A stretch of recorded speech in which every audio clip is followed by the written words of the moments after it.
Gunter Please. on 107.5 The Game. You're up. October baseball is fun. Bill, I know you touched on it after the Yankees and Red Sox game. Maybe it was right before then, how you get into a little postseason baseball. Man, you stayed up. If you're dumb enough to stay up as long as I did last night, it was at least worth it. Dodgers, Giants, first time ever in the postseason after last night's walk-off home run that just ripped the heart out of Cardinals fans. So if you know any of those guys this morning, be gentle. That's all I'm saying.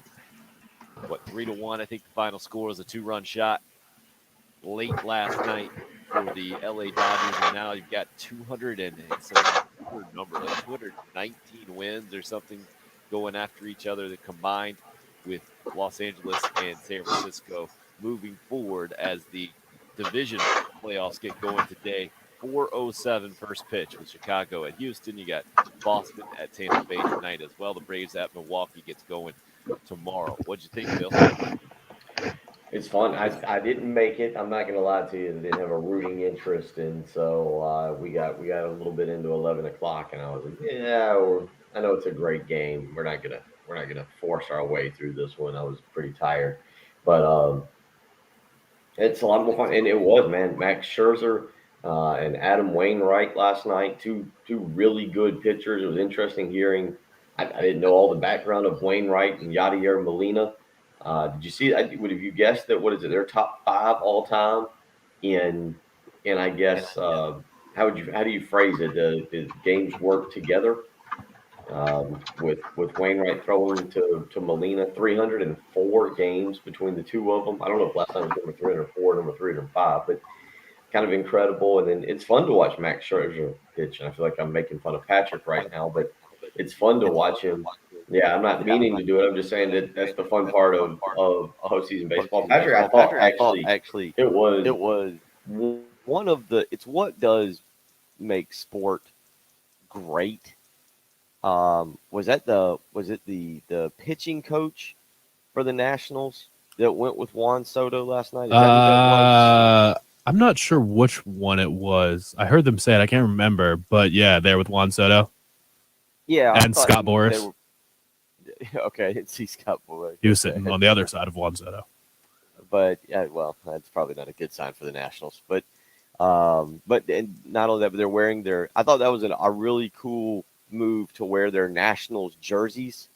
Scherzer and Turner. They're from the. I think it might have been the hitting coach and Soto, or it might have been the pitching coach. I'm not sure again who the really cool thing to kind of just see. And all in all, though, Tim, yeah, to me, playoff baseball, when you get into stuff like this, is a lot more fun.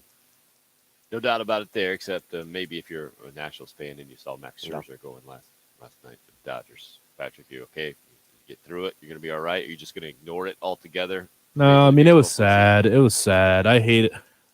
Watching Max get mad about getting pulled in the 5th inning just makes me sad because he used to get mad at our manager for pulling him in the 5th inning, and I'll just miss that. Watch him do an interview shirtless at the end of the game, and it's just sad to watch. I know, like, coming off the heels of earlier this week, a very emotional moment with Ryan Zimmerman getting pulled in the 7th inning, getting the standing O from Nats fans, and it's just the end of a great era. Sad to see. I'm not happy for the Dodgers. I hate the Dodgers. They don't deserve anything good. They are the new version of the Yankees, I feel like, in a lot of ways. Yeah. And that Giants-Dodgers series is going to be something. And coming at it from the Braves angle, and knowing the Braves were up 3-1 last year and then let it slip away and the whole thing. Well, maybe this will be redemption for Atlanta, but they got to get through the Brewers. So I feel like I have a strange relationship with Major League Baseball postseason. Growing up, Braves would never even sniff going to the playoffs. So I always start there and try to be grateful that Atlanta turned into what they turned into. But it's impossible not to be jaded when you're talking about postseason baseball if you're coming at it from the Braves perspective with the 14 straight division championships, now 4 more, and the lack of World Series titles to go with it. So I will try to avoid that bitterness for you this morning and appreciate being where we are, right smack in the middle of college football season, and now getting the baseball playoffs going full bore starting 4:30-ish this afternoon. And glad, to me, it's the best part of the year. Bill, I know we had this conversation multiple times, but yeah, October, to get all this converging at once, and because it's football season combined, the most fun time of the year for me as a sports fan. And this week is right there with it, with Carolina and Tennessee and where the two programs are. Heard from both coordinators yesterday from the Gamecock perspective. Nothing really earth-shattering, major, kind of as usual coming out of the weekly press conferences for Clayton White and Marcus Satterfield. We'll let you hear some of what they had to say. Bill, anything stand out in particular to you from yesterday? Nothing that he said in particular. It was just some of the way he said things, seeming to take a lot of the blame. I mean, I know some people say, well, he should. He's the offensive coordinator. He should take all the blame. But I don't feel like he's shying away from it. He's not telling us, oh, yeah, I'm calling the perfect plays. I'm doing my job, and it's the player's job to execute it better. He's taking the blame, saying he's got to do a better job, and that he's as upset with it as anybody, and he knows it's got to get fixed. It's not good enough. And so we'll see. I think I feel like it's an excuse, but I'm also saying it, and I brought it up yesterday, and I think, Tim, you disagreed with me. Somebody on the live stream agreed with me that it just doesn't seem like Kevin Harris is 100% right now. We'll see how he looks this week. But, I do think there's some truth to that he's coming around, that he gets better each and every week. But we'll see. Again, it's another test. It's another test this coming weekend for Marcus Satterfield and for the Gamecock offense. And it's not like this is a lights-out Tennessee defense that's going to go out and you just say, oh, no chance. This is a Tennessee defense that's willing to give up yards and points if you know what you're doing. And, man, how things have changed from the NFL perspective just since we last did our show. Yesterday, it broke right around the 8 o'clock hour that Stephon Gilmore was out with the Patriots. At the time, it was being reported that he was just going to be released, cut straight up, a lot like Cam Newton was. And I think, Patrick, it might have been you first. Bill, I don't know if it was you first. One of you guys mentioned how odd that seemed, that they couldn't at least get a late round pick. Patrick, I know you specifically mentioned at least a 7th rounder. Well, it turns out they ended up getting a 6th rounder from the Carolina Panthers, and Stephon Gilmore is coming home, a Rock Hill guy, now going to play for the Carolina Panthers and do it with 11 games left, I guess, left in his season after being on the physically unable to perform list with the Patriots. Had a quad injury, also had a contract dispute in the last year of his contract, and now gets a bit of a tryout, I feel like, for any kind of multi-year deal and showing other teams in the NFL at 31 years old. He's still anywhere close to what he was just a couple of years ago when he was the Defensive Player of the Year. Patrick, being the NFL guy, what was your first reaction when you saw that news go down yesterday afternoon? I didn't necessarily understand the timing of it. Like, did the Patriots just announce that they were going to release him to speed up the process of getting offers? I don't know how they couldn't have just made some calls and said, hey, by the way, we're shopping Stephon Gilmore, and gotten the trade done earlier. But not only just 6th-round pick, it's a 2023 6th-round pick, so it's not even next year. It's really nothing that the Panthers are giving up. I assume they talked to him or talked to his agent in some way, because the word was that he wasn't going to play for the Patriots. The Patriots wanted him to play as soon as he got off the IR, and he was saying, no, I'm not going to play until you give me a long-term deal or just pay me more money, at least add something on to next year that will give him more guaranteed money this year. So I don't know if the Panthers have a plan in place to give him something or tack on an extra year or just some more guaranteed money for the 2021 season. But it seems to be an awesome deal for them. It's good for the Patriots, too. I guess if they wanted all the money off their books, they were going to have to pay him some amount of money. I don't know what the exact amount of money would be. If they had just released him, they would have owed him something. But now that's completely off the books, and that's why they went in and signed Jamie Collins as well, the linebacker who's been to the Patriots and then Browns and then back to the Patriots. So I think it, works out on all sides. The Patriots don't, need him, and if he doesn't want to be there, J.C. Jackson's still there. He's still good, and the Patriots aren't good enough to have his services anyway this year. And for the Panthers, best case scenario is they lock him down for a couple years, and they can have a really, really good secondary with, I guess, 4 first-round picks. Stephon Gilmore's first-round pick, right? Oh yeah. He was number 8 overall. Yeah, 8 overall. Right. So what was J.C. Horn overall? Yeah, J.C. Horn. Gilmore was 8 or number 7. I'm going to double check that. I think Gilmore was more like Oh, 12. he was 10. I was so That close. will be He was three 10. top He was 10 10. picks then, with J.C. Horn, Dante Jackson, or not Dante Jackson, J.C. Horn, C.J. Henderson now, who they just traded for, and Stephon Gilmore. I got to check where Dante Jackson was drafted, but it's just all guys. I saw all of them. Their slowest pairing of corners will still be sub 4.4 guys in the combine, so they're super fast, and it's really going to help that team. I mean, the defense was really good through 3 weeks against bad teams, really bad last week against the good offense and the Dallas Cowboys. So maybe this helps the back end, which just in turn helps the entire defense. So worst case scenario, he's there for this year, replaces J.C. Horn in his broken foot absence, if that turns out to be a season long thing. And best case scenario, they have one of the best secondaries in football for the next couple years. The word is too that the Panthers will pay $5.8 million for the rest of Stephon Gilmore's contract here in 2021, and Scott Fitterer, the new GM at Carolina there, has said that Gilmore has agreed to play the remainder of the season without an extension with the Carolina Panthers. So to me, that's the difference of switching franchises right now, right? You're in one, you say, man, I'm done with you guys. You guys have clearly made it clear to me that you don't want me around here for the long term. But you go to another one, it's a fresh start.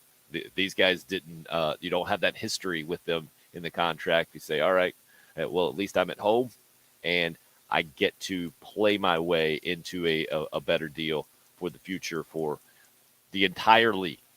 And this is exactly what you want, I think, in the NFL. A lot of times you want guys who are out there trying to prove something and are ultra motivated.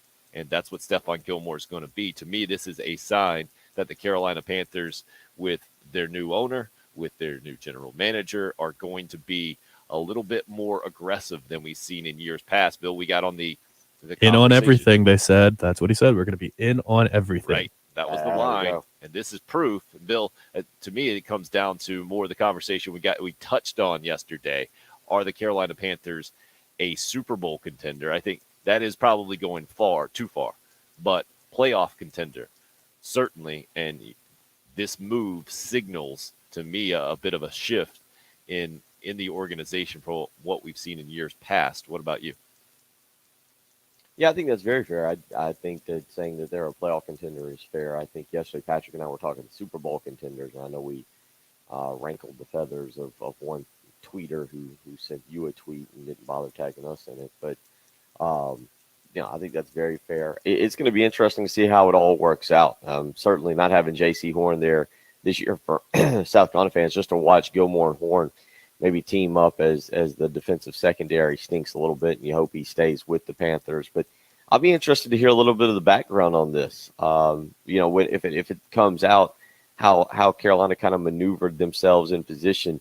Did Belichick not want to send another guy to Tampa to go play with Tampa Tom and the Buccaneers? I mean, is that part of the motivation here that Bill Belichick was like, all right, wait a minute.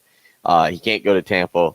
He probably wants to go home. Did Stephon have a great deal of say in this? I can't believe for a second that if they said, hey, do you want to go play for the Panthers? He'd be like, no, I'd rather go play for somebody else. I mean,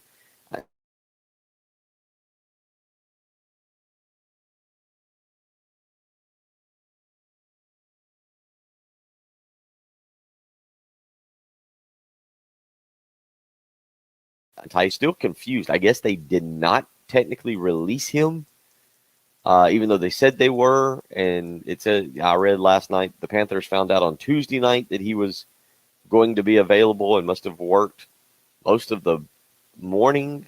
I was a little just confused on the wording of all that they said they were going to release him, but I guess it never went official with the league, so they're still able to trade him, is how it went. Kind of interesting on that as well. Also, I'm reading in an article on ESPN.com, Stephon Gilmore lives 3 doors down from Scott Fitterer, there, the GM in Charlotte. So I mentioned yesterday that I thought his family was just based out of Charlotte, and he had always just kind of traveled for work there. I didn't realize they were quite that close. Yeah. And it makes a lot of sense. A lot of people happy yesterday with the news with Stephon Gilmore coming to the Carolina Panthers. What will happen on the field will be interesting. We'll get to see in a couple of weeks, and then what happens in the long-term future for Stephon Gilmore, and if he has a chance to play with more than just the back end of this season, the back 2/3 of this season. Certainly something to keep an eye on, and a nice wrinkle, I think, for the NFL season for a lot of fans around here. And speaking of that, let you hear from Marcus Satterfield, the offensive coordinator for the Gamecocks, when we come back. It is last week, Bill, we talked about the offensive line and everything they had to prove going into the game against Troy. I think we came out of that game knowing that they didn't prove very much, or they proved to be really the same team they were going into it. This week, it's magnified in a lot of ways because of Josh Heupel and Tennessee having a first-year staff just like the Gamecocks. Also, plenty of Tennessee connections for Marcus Satterfield specifically, having grown up in East Tennessee and gone to Tennessee games, and he talked about that a little bit yesterday. But what this offense can do against a Tennessee team that none of us think is great, that we thought was going to be on pretty even footing with the Gamecocks going into this season. And after last week's 60-plus point performance in Columbia, Missouri, just obviously a lot more well thought of from the offensive perspective than the Gamecocks to this point. What does it mean for Carolina, or how is the offensive coordinator approaching it? Let you hear again from Marcus Satterfield when we come back. Love to hear from you as well at 803-404-6100. You can call or text. We see you guys up early on the Cool Care Heating and Air text line. Gene says, what's the timeline for J.C. Horn's return this year? Yeah, there isn't a timeline right now, and it doesn't look good that he'll be back this season at all. It would be at the very end if he is going to come back, and that foot injury, never a good thing for a corner, and unfortunate for J.C. Horn in his rookie season. Again, 803-404-6100 is the number. It's the early game. It's 107.5 The Game. This is South Carolina head women's basketball coach, Clear. and you're listening to the home of the Gamecocks, WNKT FM. Oh, a little baseball playoffs this afternoon. You got some football tonight. That's going to be exciting. College football all weekend. You know, next week on Tuesday, the NBA starts as well. No, wait, the NHL is next week. The NBA is the following week. College basketball is about 5 weeks away. What I'm trying to tell you is maybe the best sports time of the year is upon us, but you're not going to be able to enjoy it if you don't have a great night of sleep. You won't be able to stay up and enjoy some great sporting events going on. So you got to get that great night of sleep when you can. And with a Sleep Number bed, that's exactly what you get. I put the Sleep Number setting on 55. I'll wake up rested, refreshed, ready to do a morning sports talk show. Also ready to stay up and watch great sports throughout the day and into the evening. You can do the same.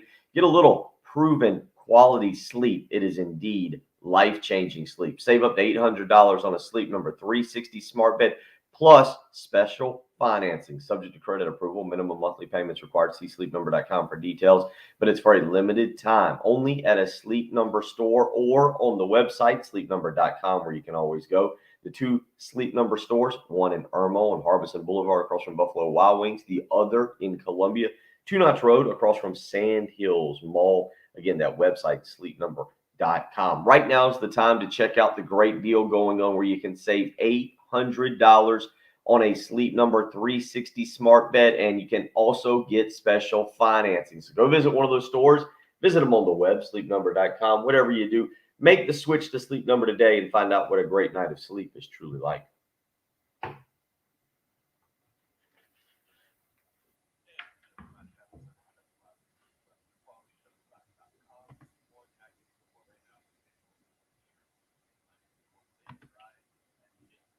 All right.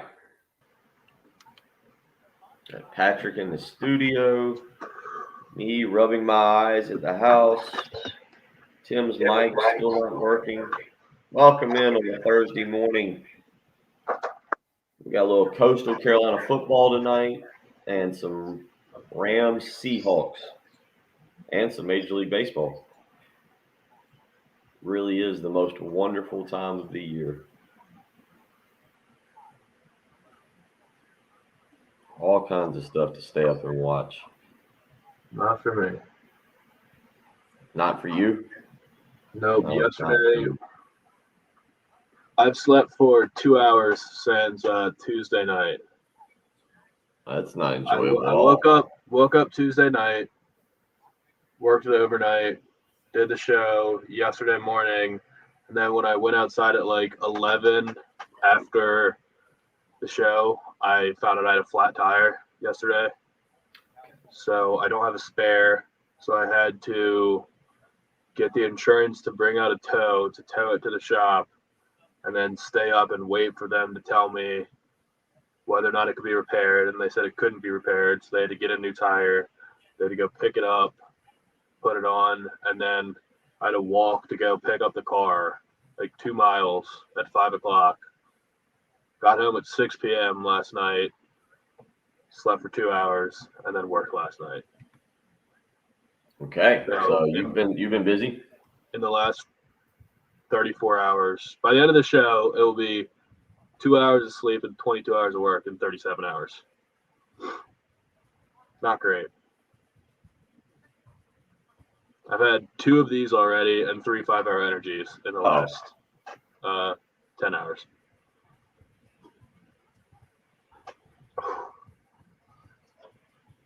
Five-hour energy, extra strength.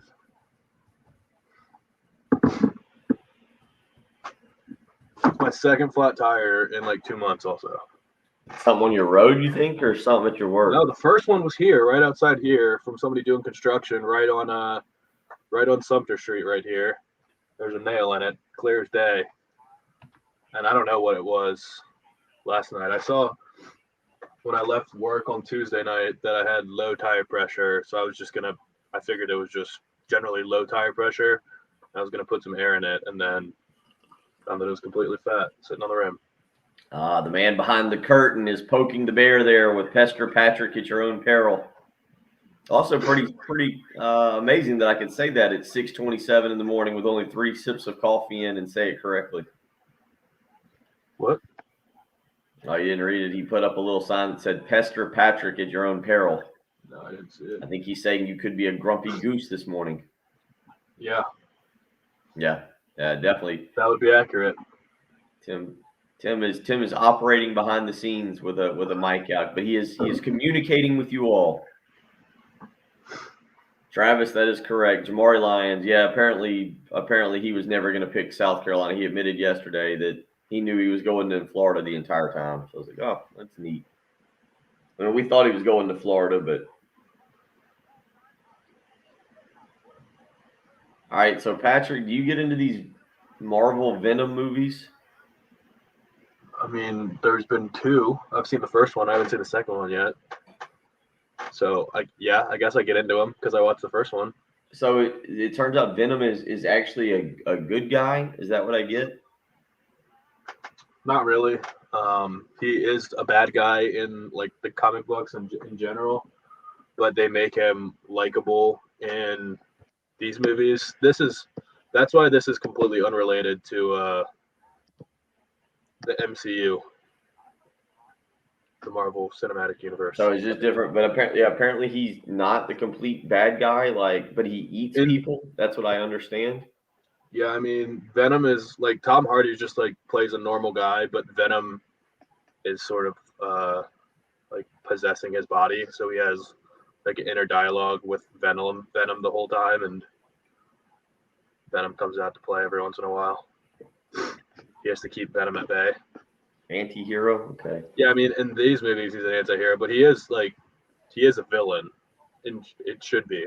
I thought he was a villain in the Spider-Man stuff. Yeah, he is. But these are completely standalone. Yeah. Completely standalone movies. This character will never be in the Marvel Cinematic Universe. At least I don't think so. Total sense. They haven't been super well reviewed either. Oh, really? I like Tom Hardy too. Yeah, I think Tom Hardy has personally been well reviewed, with the movies not so much. I didn't mind the first one though. I don't think it tries too hard. It's just like a fun little superhero movie.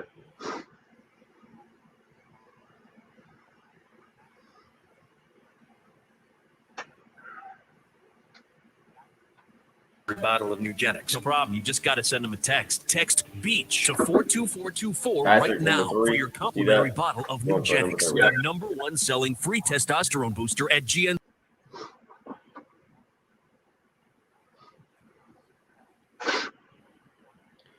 It was kind of a nasty day yesterday afternoon. It was ended up being a Wednesday pizza and lay on the couch night for most of that game. We're back.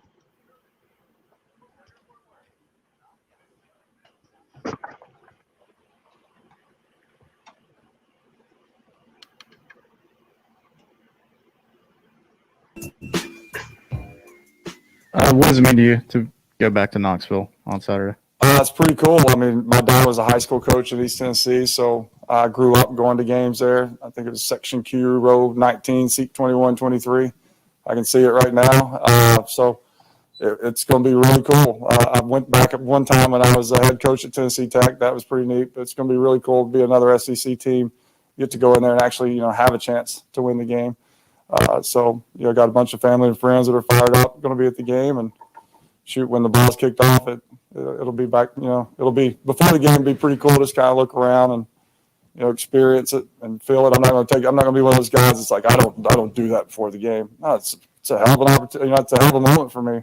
Grew up there, so to be out there on that stage on that field where all the great my dad, my family, it's going to be really, really cool. And then when it's time to lock in, we'll lock in. Gamecock offensive coordinator Marcus Satterfield yesterday. Questioned by Hale McGranahan there for the Big Spur, talking about the extra added meaning for him headed back to Knoxville. And Bill, I brought it up, I don't know if it was yesterday or the day before, just about how some coaching staffs or matchups seem to just favor one side or the other because there's a little something extra. And it's not that was the weird part about Spurrier against Georgia, right? Being around that thing, the Gamecocks didn't prepare any differently. I don't think Spurrier tried harder. For whatever reason, that one always seemed to work out pretty well for Steve Spurrier for the most part, and there always seemed to be a little something extra. I think Gamecock fans would love for that to morph towards Tennessee here now that Shane Beamer and Josh Heupel come in at the same time, and the programs, I think it's fair to say, started very much in similar territory. I know the history is much different, and for old guys like you and me, Bill, Tennessee was one of the blue bloods of college football for us growing up and watching Peyton Manning. And then after Peyton Manning leaves, they win a national championship with T. Martin back in the day. And what they've been, their decline the last 15 years or so has been awfully dramatic. And I think Tennessee fans may be feeling about as good as they felt coming off of last week's game in a long time, and hoping that Josh Heupel can be the answer. The Gamecocks hoping Marcus Satterfield can figure it out on offense and have anywhere close to some of that firepower that Josh Heupel and company showed last week at Mizzou. Yeah, I don't know. It's always strange. Like with Spurrier, you just knew the dislike of Georgia. I mean, just the absolute dislike. And Tim, I that might be the one time I might actually disagree with you on somebody just having more in themselves when they went to play somebody. Like there was just something about, I forget, I don't remember the exact story of what it was that Georgia did to Spurrier. Like when he played at Florida, I think it was Florida went to play for their like first ever, or they were in line to win their first ever SEC championship, and Georgia beat them in Jacksonville during either Spurrier's junior or senior year. It might have been his senior year. And he just basically, as Spurrier would do, still holds a grudge to this day. But yeah, I don't know. I think Spurrier might have actually, when he went into that game, went in maybe a little bit more focused or actually a little bit more intense than he typically does, and it would show. Satterfield, on the other hand, seems to have an affinity and affection for Tennessee because of growing up and being able to go to games. So you don't know if you're going to get that kind of like dislike or hatred in calling ball plays and trying to hit 50 points in Neyland Stadium the way Spurrier did when he went to Athens in 93 or 94, 95, whenever that was. They did the home and home. So kind of some interesting comments from him, not to be taken out of context. I highly doubt he's going to go up there and not try to win the football game. But it comes down to me, man. I'm not as down on his play call. There are things I'd like to see different. There are things that I think can be changed. But I'm not as down on his play calling as I am just the execution of the offensive line of some of the runs that the running backs are made.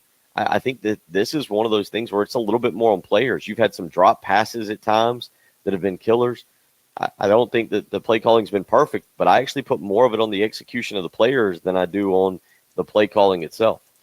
It was an interesting exchange yesterday when asked about some of the issues that South Carolina has had, and we almost got more of the honesty, I think, that we just heard from Satterfield talking about. I feel like he just did his Darren Horn impersonation, or through Darren Horn's public persona is totally under the bus. The former Gamecock basketball coach always seemed to be that guy who's like, no, nothing extra is involved here. I am Coach Robot kind of guy, and Satterfield admitted, no, there's stuff involved here. I want to let you hear a little bit more from Marcus Satterfield here, talking about the struggles to score at this point, especially last game when they had a bunch of opportunities past midfield that the defense set his team up at.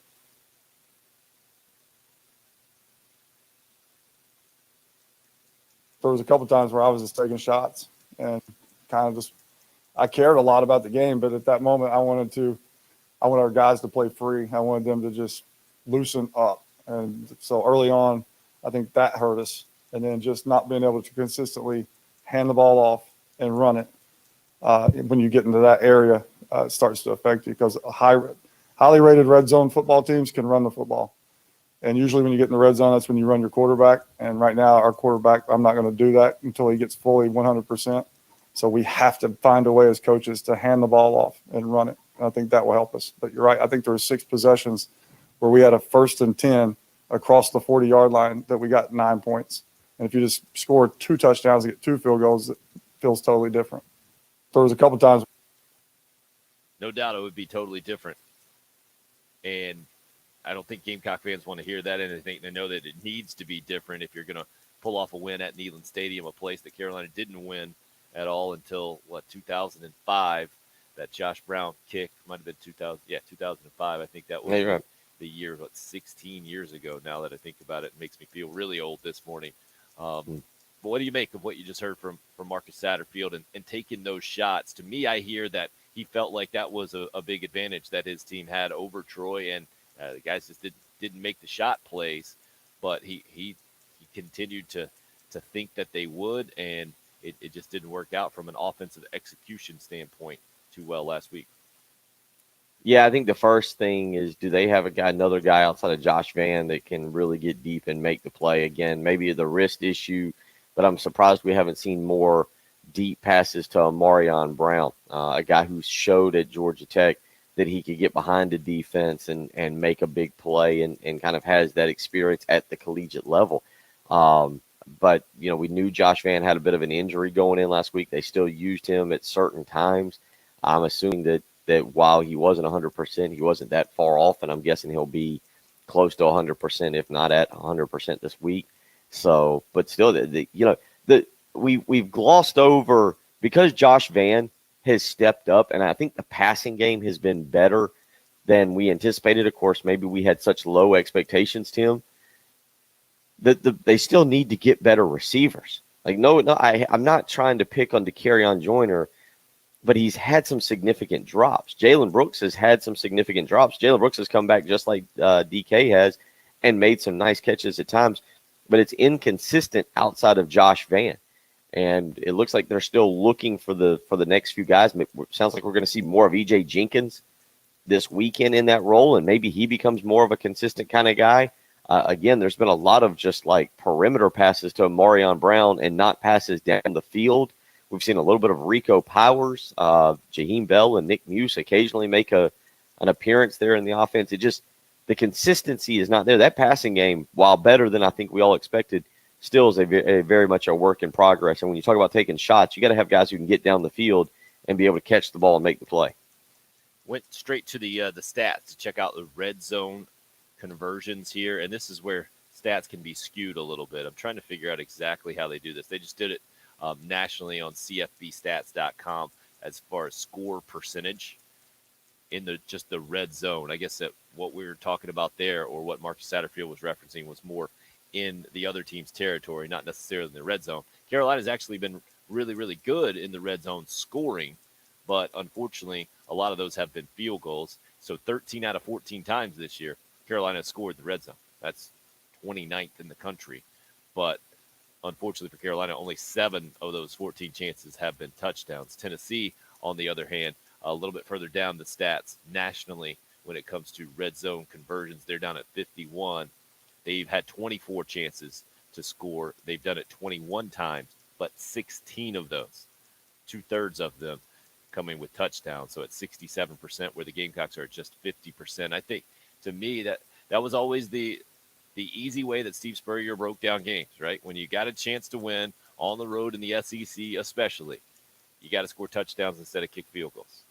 And this team has not done that at a high rate, and they'll need to do it at a higher rate this Saturday. I think we all feel, especially after Tennessee is coming off of 62 points on the road in the SEC against Missouri last week. That leads us to the other side of the ball, and defensive coordinator Clayton White also speaking yesterday. His thoughts on Josh Heupel and company coming up next. Love to hear more from you as well at 803-404-6100. It's the early game here on 107.5 The Game.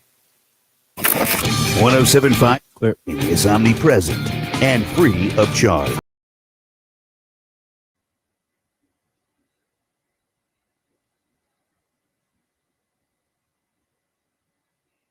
Clemson with a bye week. South Carolina with an away game. Sounds like a perfect week to do some things around the house or to upgrade that vehicle, the family vehicle coming up for Thanksgiving, Christmas trips, whatever it may be. So it's time to get out to Love Chevrolet. It's going to be a great weekend to do it. You can go visit that incredible sales staff and see what all Love Chevrolet has to offer. Right now, they've not been taking advantage of their customers. They're keeping the prices the same. There's been a chip shortage, means a shortage of vehicles on a lot of lots, and to help that out, a lot of dealerships right now are tacking on extra prices, add-ons, taking advantage of customers.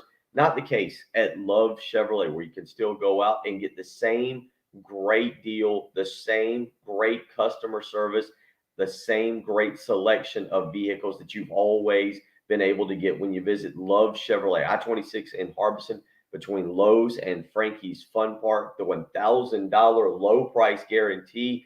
Go visit them and find out what I'm talking about. You can go visit other dealerships, check out their deal, but you've always got to go back to Love Chevrolet, get the selection. And then again, if you take back the other dealership's deal, the folks at Love Chevrolet will top it, or they'll write you a check for $1,000. So go visit Love Chevrolet. Again, the incredible selection of vehicles, the fact they're not tacking on extra prices, the incredible sales staff. Why wouldn't you make a stop by Love Chevrolet, I-26 in Harbison? Again, you can visit them on the web, lovechevy.com. Whether it's a certified pre-owned vehicle or a brand new Love Chevrolet vehicle, you can't go wrong when you visit Love Chevrolet. I-26 in Harbison, between Lowe's and Frankie's Fun Park, or on the web, lovechevy.com. Get out to Love Chevrolet and find new roads.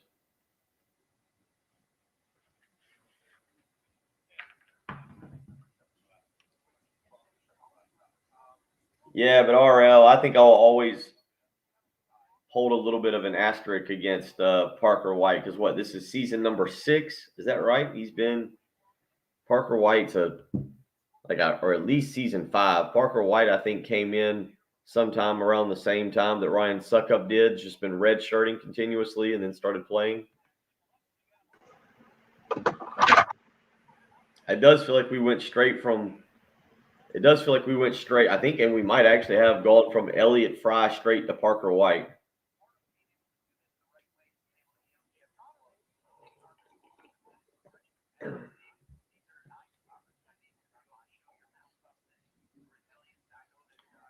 I had a buddy of mine ask over the weekend, and it is kind of a legitimate question. Like the Blankenship kid, who was definitely, I think he ended up being drafted. Didn't Rodrigo Blankenship get drafted? No, Patrick's working hard. if you know you're a kicker and you're a surefire right here NFL on prospect, 107.5. The King. don't you just go ahead and if you were a junior, are we ever going to see a kicker leave early? You just know you're a surefire NFL prospect. You just go ahead and get to the league.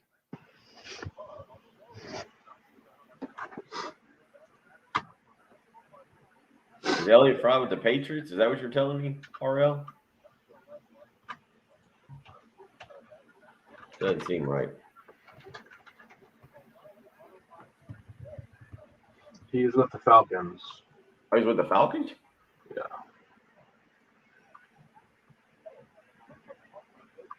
On the practice squad. Ah, they're kickers on the practice squad? Yeah. Did not realize that. Well, because they could get a positive test and then have to miss the game, and you have to have a kicker ready to fill in. Ah, yeah. Blankenship's with the Patriots. Gotcha. The Falcons kicker is one of the best in the league. Younghoe Koo. Younghoe Koo? Yeah. Of course. That was exactly who I was thinking of, too. I mean, he's outside of Justin Tucker, he might be the best. Okay. Patrick, the more I look at the schedule this weekend, the more I become invested in kind of I think it might be a decent football weekend. Your afternoon slate, you got two really good ones with Auburn, Georgia, and Iowa, Penn State. Again, I'm okay with the early schedule. I think you weren't thrilled about Texas, Oklahoma, but Texas, Oklahoma, Arkansas, Mississippi, the South Carolina, Tennessee game. Last week's was better. No, I don't disagree. I don't know. I don't disagree. Last week being a letdown has really put a damper on this weekend. A letdown? Yeah, it was. Last week was for sure a letdown.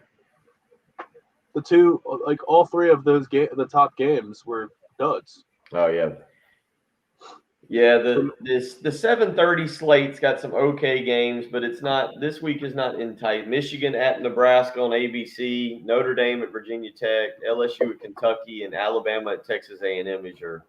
Yeah, Alabama, Texas A&M won't be a good game. Considering we thought that Georgia and Arkansas would be a good game, should we really believe that Auburn, Georgia will be a good game? It is Georgia's first true road test, isn't it? Georgia hadn't been. I mean, Vanderbilt doesn't count. I mean, do I agree with you? Yes, but I mean, but it is Georgia's first true actual road test. Oh, thank you for doing some research, RL. Blankenship's with the Colts. Thank you for. That's how you got to do it on the show. You do your own research. Patrick no longer does the research for people, and he gets a little peeved off if you tell him to look that up. More than a little. Yeah, he's past that. He doesn't have his shine box anymore. Yeah, don't ask him to shine any shoes. Nobody's done that for a while, but that used to be a thing. People calling in and saying, "Patrick, can you look this up?" Or have Patrick look this up. But I think blank. Oh, yes, Travis. We would be the Vanderbilt. That's yes. But we're not. That's like saying if Clemson was in the ACC, if Clemson wasn't in the ACC, would I guess there really isn't a second team in the ACC. Now that I go to say that out loud. Nobody else in the ACC stands up. Wake Forest. Wake Forest would be the Alabama. The early game continues with Tim Hill and Bill Gunter on 107.5 The Game.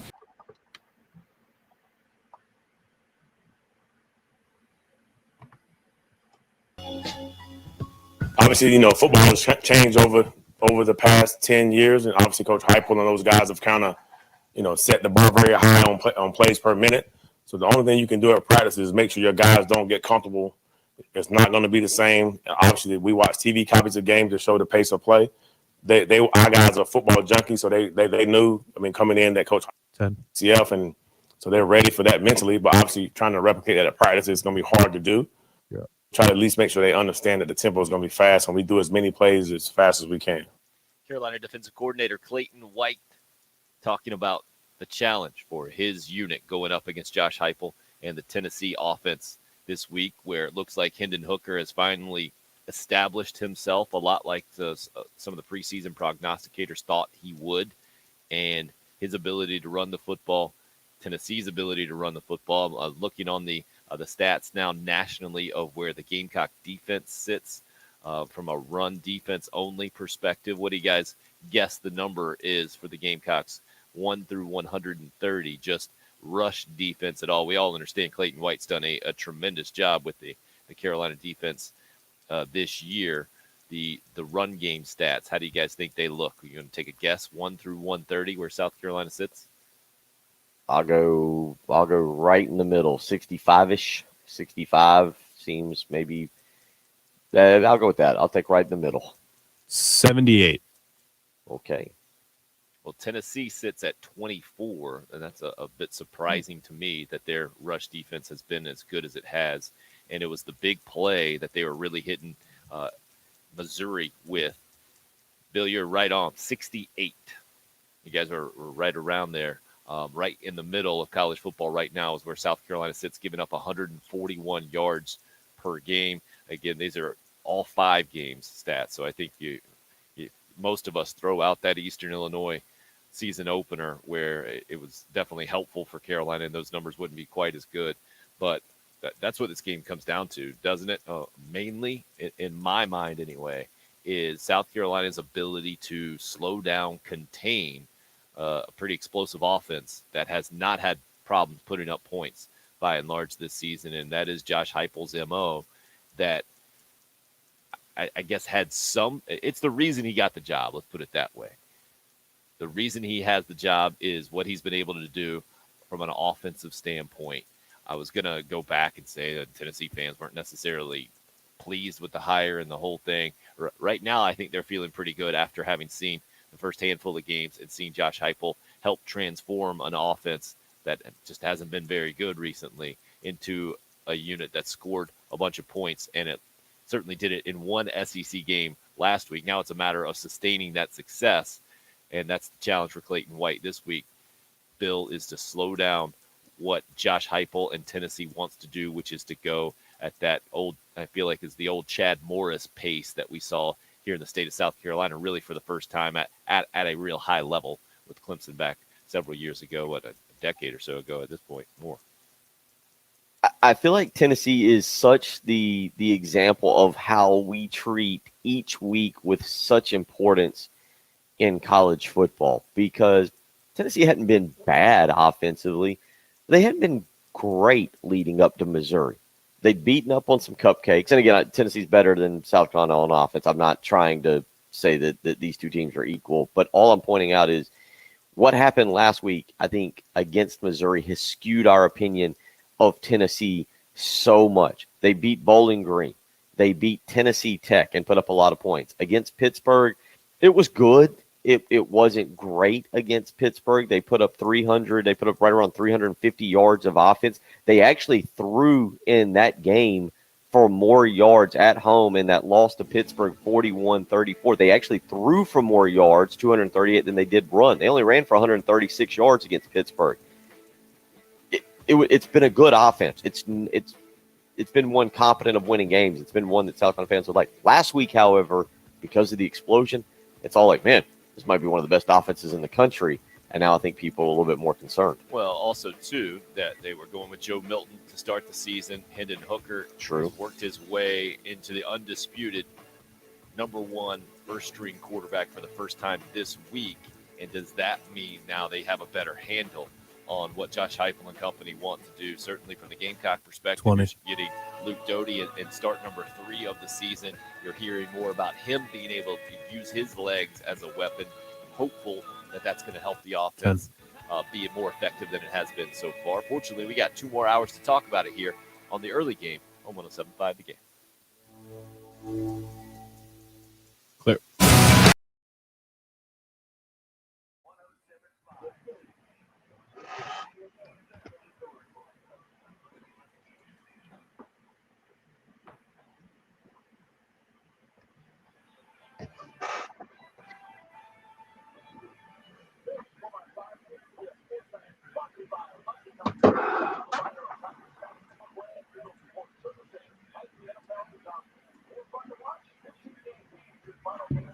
Oh, Lord. So what have you had 2 of those C4 drinks this morning? No, this one I looked up what's the healthiest of all the unhealthy energy drinks, and it's Bang. Yeah, It yeah. It only has 5 milligrams of niacin. You like it? That's the first time you've ever had a Bang? I don't like any energy drinks. Really? No. But they are much stronger than coffee. Oh, are they? I've never read the caffeine content or anything. Oh yeah. Let's see. I've had a couple of the Bangs. I usually get the crisp green apple. Bang is that supposed to be beast or beat or what? Where are we going with this, Robin? This has one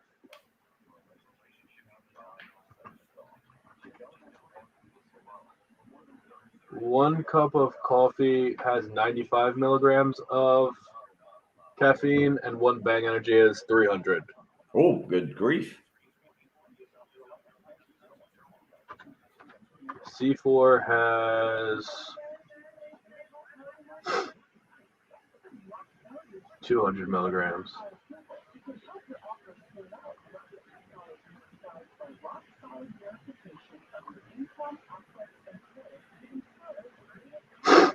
All right, well, we kept Lucas on hold for an hour. We have to set a precedent at some point.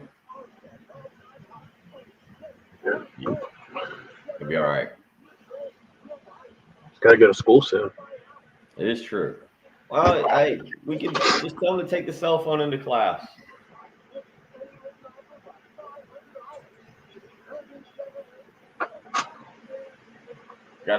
We gotta be careful.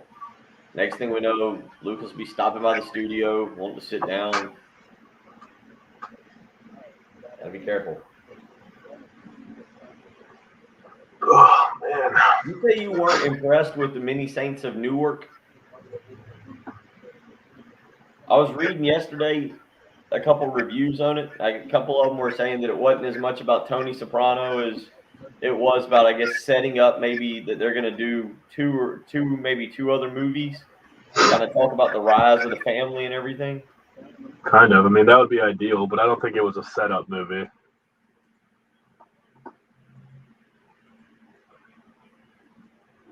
I mean, it was about Dickie Moltisanti. Yeah, that's what it was saying. It was more about. It shouldn't even have been marketed as a Tony Soprano origin story. It wasn't that at all. It was totally just a Dickie Moltisanti movie. That's what I was reading, is that they wanted to see more about the rise of Tony, but then one guy came back and said, no, this was the lead up for basically for talking about how Tony came to power, and then there's going to be like 2 more. I don't know if that's true or not. Not really. Like, David Chase said that he's interested in exploring that idea, and Gandolfini's son said that he's not interested in doing this again. So really, yeah.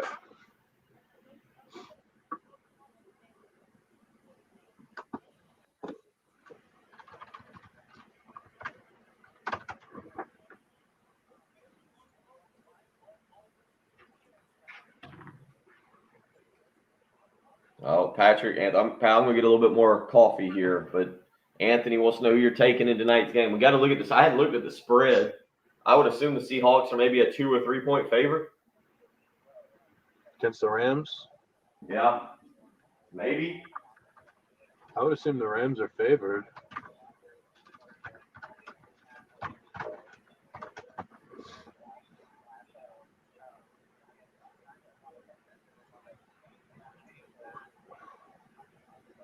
Yeah, the Rams are a 2.5 point favorite.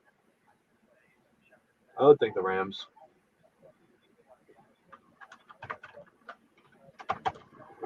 They're better. They're just a better team. Seattle's very flawed. And I think the Rams.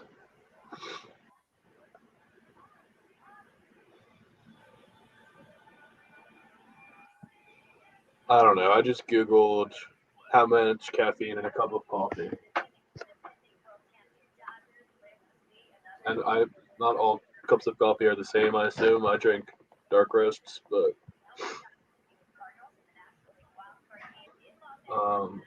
The Rams are a 2.5-point road favorite. What do we like? Do we like that? 2.5. Do we like the Rams there as the favorite? Yeah, I mean, I think they're just a much better team. They lost to a highly motivated Cardinals team after an emotional win against the Bucks. I think they'll bounce back. They can't lose 2 road games in a row, or 2 division games in a row. Well, it's not ideal, but it could happen. Let's see what The we got Cardinals- here. It's in Seattle. The Cardinals were just super motivated. They've got a good groove going, and I think Sean McVay before that game was 8-0 against the Cardinals. Never lost to the Cardinals until I got last the week. Rams at -2. You said you had 2.5. That's just what CBS said. I'm not going to bet on it. I got the Rams at 2 -2. I got an over under of 54.5. Let's see. I got the White Sox at +120 today. I don't really like betting on things that I'm not going to watch. Ooh, it's the best way to bet. Over under of 8. See, in Boston, Tampa tonight. Tampa is -152 with an over under of 8. Braves are +125 tomorrow. What I got.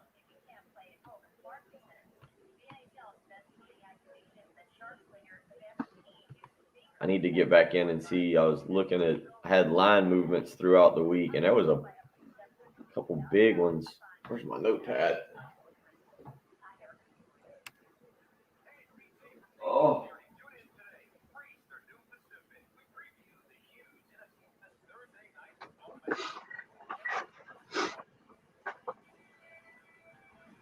Oh, yeah. Couple big line. Wake Forest opened as an 11-point favorite at Syracuse and went down to 6.5. Bowling Green opened as a 7-point favorite and went to 14.5. I need to get updated lines on that tonight. Tonight, Houston is -6.5. I think Houston opened. Yeah, Houston opened as a 3-point favorite and went to 6.5. We're back. Yeah, but I'm talking gambling here. We're never back when I'm talking gambling.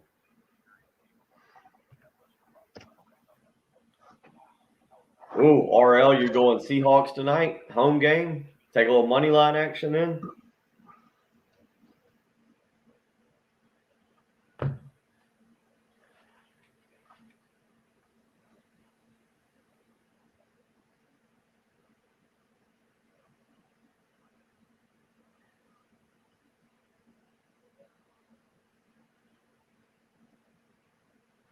On 107.5, The Game. You're up. Howdy for Yeehaw. hour number 2. Was that Bill? That was a very weak yeehaw on my part, wasn't it? That was, yeah. Did you hear that yeehaw? I was like, I started the yee and I decided I didn't want to haul, but I just finished it out anyway. Well, it's 7:03 on a Thursday morning. I think you got to go with more the howdy than the yeehaw. Well, it depends on what mood. It might depend on how much coffee you're having right now. That was the discussion in the live video stream during the break. Yeah, so you made it? I see your tweet from now about 6 hours ago. Was it a 1 a.m. finish time, Dodgers Cardinals? Is that Not East quite Coast that late. 1 I a.m.? think it was 12:30-ish last night, and I didn't think it was going to end when it did. Okay. Just the way that the pitchers had dominated that thing, I thought it was going to keep going and going, and I felt like it needed to watch the epic ending. Chris Taylor getting a hold of one and depositing it in left field ended it a little bit sooner than I thought it would, actually, and it was playoff baseball at its finest last night. And I know where baseball is in our country, and I feel like for a lot of you listening right now, it is not anywhere close towards the top of your list. And playoff baseball, Bill, unfortunately, I think for us specifically, where college football dominates 365 days a year in Columbia, South Carolina, but especially right now, we are right in the middle of the season with Carolina and Tennessee this week, man. So much importance is in this game in a lot of ways for Shane Beamer and company. It's not quite what it was in Will Muschamp's first year, where I told you when Jake Bentley came in and South Carolina beat a ranked Tennessee team 5-6 years ago now, that it was a success. First year for Muschamp, success just because of that one win. Didn't matter what happened the rest of the season. It's not quite that for Shane Beamer, but I think it's pretty close, especially after what happened last week for Tennessee, scoring 62 points, and the relative struggles the Gamecocks have had 5 games in.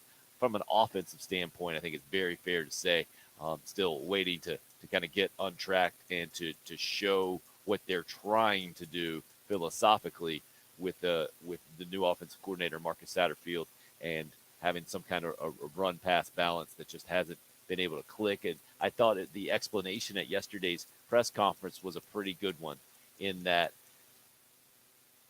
still looking for their identity and looking to, I think Marcus Satterfield put it as getting to that Zen place or that Zen moment where all 11 guys are operating on the same page and at a high level, because it's been a little he didn't use the word disjointed. I'll use that word.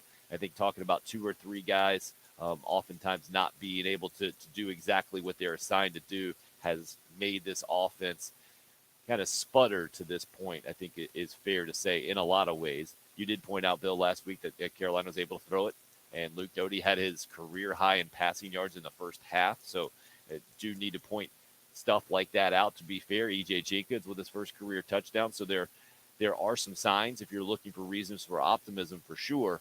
But I think at this point, Bill, Carolina fans are past the point of looking for specific points of optimism against another first-year coaching staff in Tennessee. They want to win.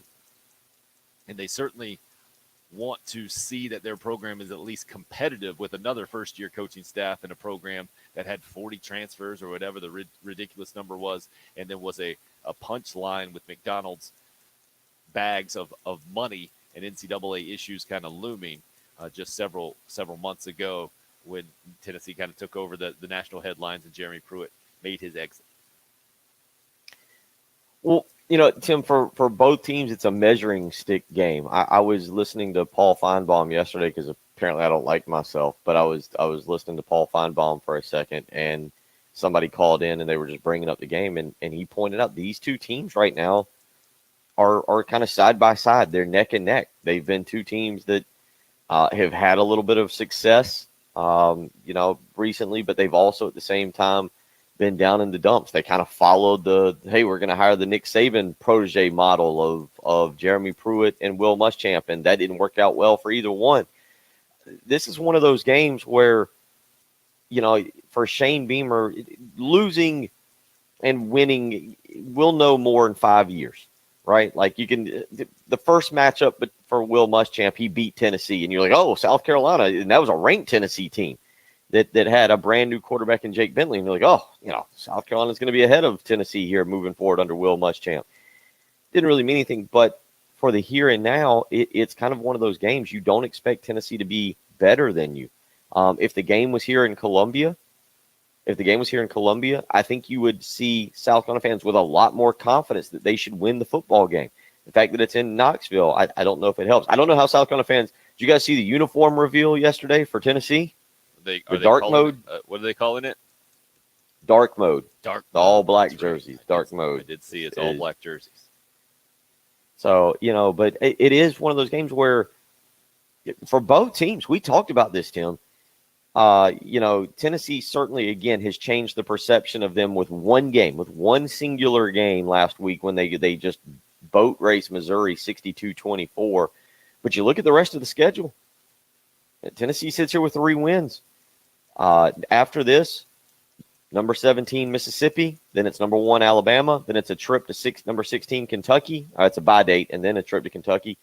And then a trip to Georgia. And you finish out the season with South Alabama and Vanderbilt. You don't win this game for for Tennessee. You don't win this game. You're kind of trying to figure out where that 6th win comes to get bowl eligible, right? Oh, absolutely. And if you're South Carolina, it would be perfect roller coaster Tennessee and where they've been in the last 10, 12 years or so. Didn't mean to interrupt there, but well, and if you're South Carolina, if you don't win this game, you go, okay, we should win Vanderbilt, but where does 2 other wins come from? to get to 6. I mean, this is for first-year head coaches. Again, it won't. I don't think it defines their career, but for first-year head coaches, this one's pretty big for two programs that are pretty even right now. No doubt about it. And to open up a 12-point favorite, I think Tennessee fans would say that it's not as even as South Carolina fans would hope. But I think the line was fair based off of what we've seen through 5 games this year, and especially coming off that 5th game that you mentioned, and what Tennessee seemed to be able to do against Missouri. Now, Patrick, you brought up, well, that's more a product of Missouri being bad than Tennessee being good. But does Hendon Hooker back there playing well, playing with some confidence, being a dual threat, does that change the way that Tennessee is going to operate moving forward? Clearly, Joe Milton couldn't be their guy at a high level. Maybe, but I still don't think Hendon Hooker's necessarily that guy. I'm pulling up his game logs real quick, and he's been good. He hasn't been exceptional. He had an exceptional game against Missouri, really efficient, 15 of 19, 225 yards and 3 touchdowns. And ran for 80. And ran for 80 and another touchdown. So he had an outstanding game, but I mean, before that, they're all pretty good games. I mean, 15 of 21, 188 yards in that loss to Pittsburgh. 17-25, 199 in their win against Tennessee. What is it? Tennessee Tech? Yeah, Tennessee Tech. And then in their loss to Florida, 13 of 23, 221 yards, 2 touchdowns. It was okay. I am not sold that he is just a stud and going to completely change the entire complexion of Tennessee's offense. If he was that good, he'd still be the quarterback at Virginia Tech. So I think there will be a falling off point at some point this season, and maybe it'll be this weekend. I'm not scared of him. Well, that's where I think it is a good matchup on paper for the Gamecocks going in. Carolina clearly led by its defense this year, and some big plays in the special teams with blocking punts. And if those numbers skew a lot closer to Florida, where you have a lot closer to 50% completion as opposed to 85% or something ridiculous, I guess would be the math here in the last couple of games where the success. Yeah, 79 against Missouri. There you go. But I assume the running game just completely opened that up. Yeah, it definitely helps, but also we know Missouri's defense has not shown that they're as good as Carolina's to this point. So to me, that's the most interesting part of this game. Clayton White versus Josh Heupel on that side of the ball, and what Carolina can do. If Carolina can contain what Tennessee wants to do, because then you have, Bill, you've been to Knoxville several times. First of all, it's a noon kick, which is a win for the visiting team anytime, at any place, I think.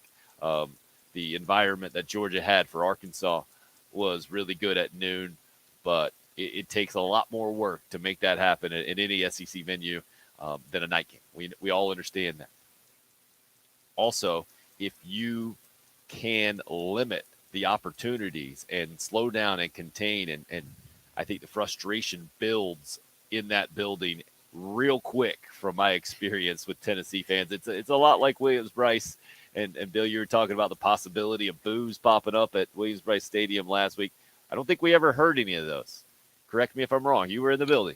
But the frustrating nature when you're expecting one unit to play well, it doesn't happen. Sometimes that can work against you if you're playing at home.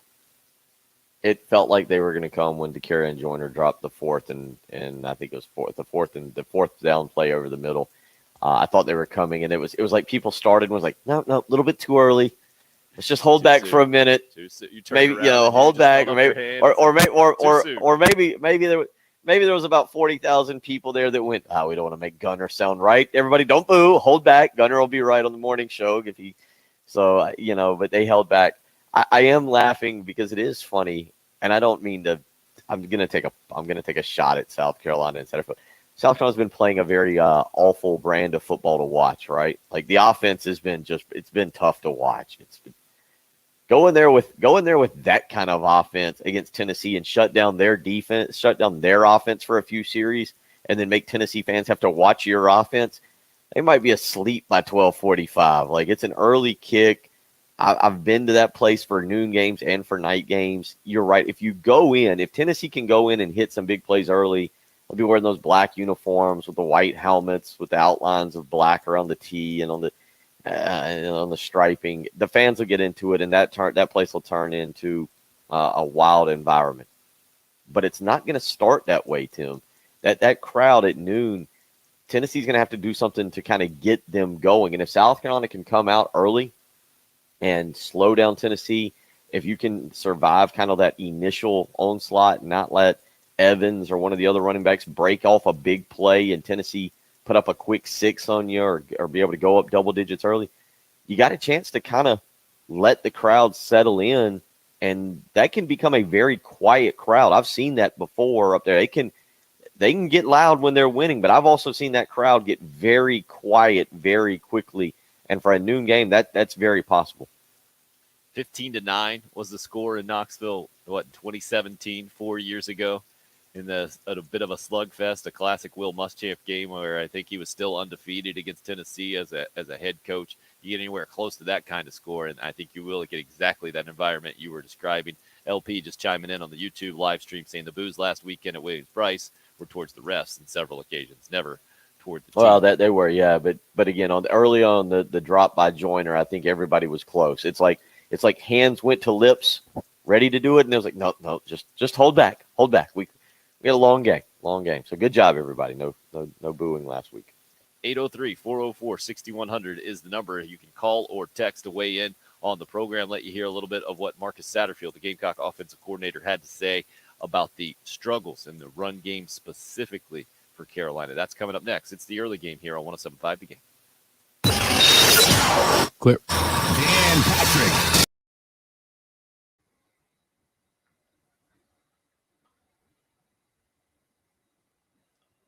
One of the great things about living in South Carolina is that while you might not be able to use your pool during October, November, December, all right, you might not be able to jump in it. You can still have parties around it. You can have Thanksgiving around it. You can have a Christmas party, and maybe you do the thing where you light up your pool and you got great ambiance in your backyard, and it's a lot of fun. Everybody can go out and dance around, listen to the music. But if you've got a yucky, icky green pool, even during the winter, it's kind of disgusting. You don't want to highlight it as the party area. Maybe this weekend you're not going to jump in the pool, a little chilly, but maybe you're going to be able to watch football around it. Maybe you got a fire pit out back. The point is, your pool is still usable during the winter. You still want to maintain it, and that's why Tracy Corley and Corley Pool Solutions need to get your phone call today so that you can continue using that pool as a centerpiece of your backyard. You can enjoy it. 803-445-8109. Flat rate pricing, including all the chemicals. That's kind of the important part. Because let's, again, be honest, you work hard all week. I assume you do. You don't want to go to the pool store, ballpark those chemicals, guess what you need to buy, and then come back and mess it all up. And then in the spring, when you're ready to use it, have to pay more to get it fixed. It's actually more affordable to continue to just have it maintained throughout the winter, the fall and the winter. 803-445-8109. 20 years of experience in the business. That is a guy that you want maintaining your pool because he knows exactly what to do when a problem arises. Give Corley Pool Solutions a call today. 803-445-8109.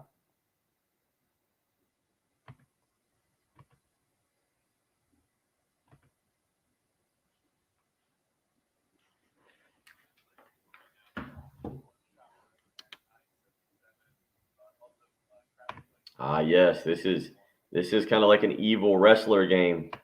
If South Carolina loses, somebody points out on the text message line, if South Carolina loses, Patrick has to be called a dork for the rest of the season for either how he referenced Josh Heupel or the people in Knoxville.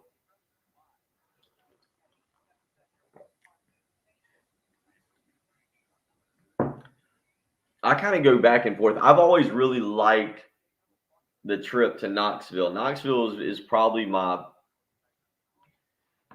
Nashville's my favorite SEC trip, but it's because of the town. To me, that's the best town to go to.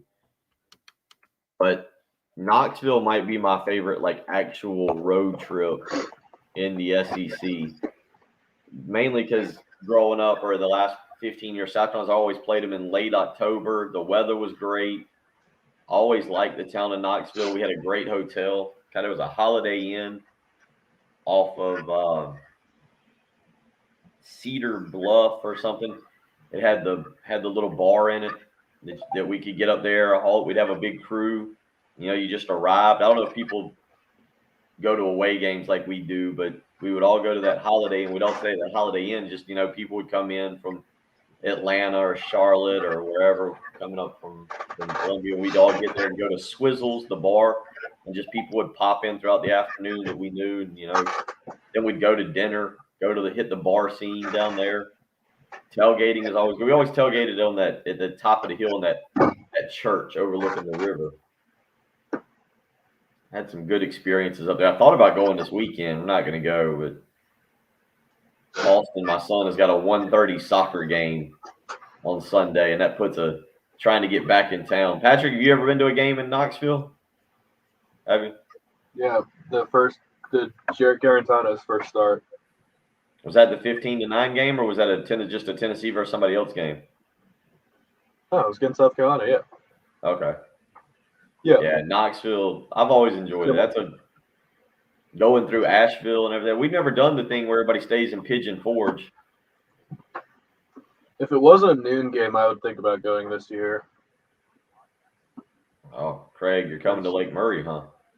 Yeah. The thing with us, I actually don't mind the noon game, but it's Austin's got a soccer game at 1:30 on Sunday, so we'd have to get up and be out of there by 8:30 or so to.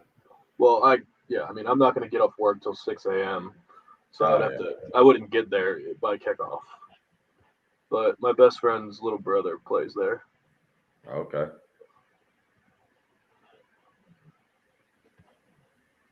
Yeah,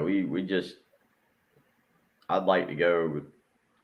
I forgot what was I used to go to a ton of away games. Kids just take you away from away games.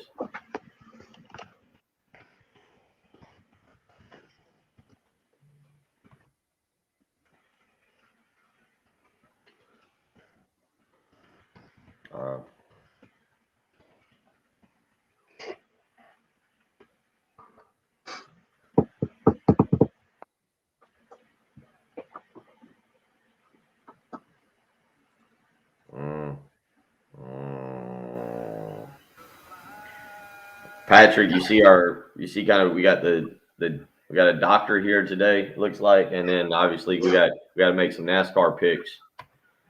Did you say that because I just put that in the chat? Oh no, I was looking at the 2022 South literally Africa. You answered my question literally 1 minute after I put it in the chat.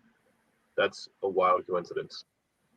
If that was not a direct response, that is a wild coincidence. No, I'm sorry. I was glancing. I started thinking about away games. Yeah. I started thinking about away games and looking at South Carolina's 2022 schedule and how the Vanderbilt game lines up for me. I do want to go to Arkansas next year because I'm 100% going to Arkansas. I do want to go to Arkansas.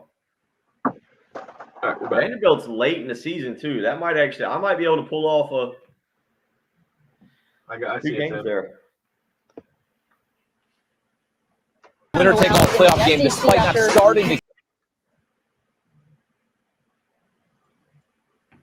mentioned some of the movement up front. Has that been the biggest reason why the inside just hasn't cracked open this late? Nope. I think the biggest reason is I don't ever want to be a coach that sits up here and like it's on us as coaches. Like we have to coach. We have to have our kids prepared, our young men prepared to go execute. We have to practice the right way. We have to run the right plays.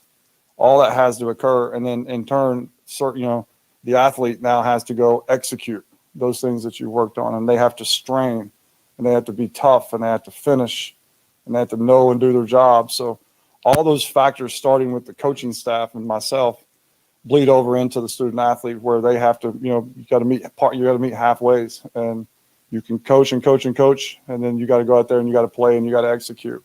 And you're up. A lot of what we do is just very self-inflicted things that we have to do better coaching. And then we have to do better executing from a physicality, strain, finish standpoint.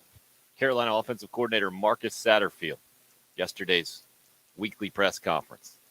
I thought the beginning of that thing was wildly interesting because I thought we were going to get more of a Steve Spurrier response. And he's like, nope. And then I think he was headed towards the bus. And then he realized he was going to throw his players under it. And he backed away from the bus real quick, it sounded like to me, Bill, about the run game. And I think it was just going to be, hey, we need to execute. And the self-inflicted stuff he ended with there, it's got to be very frustrating from Marcus Satterfield's point of view.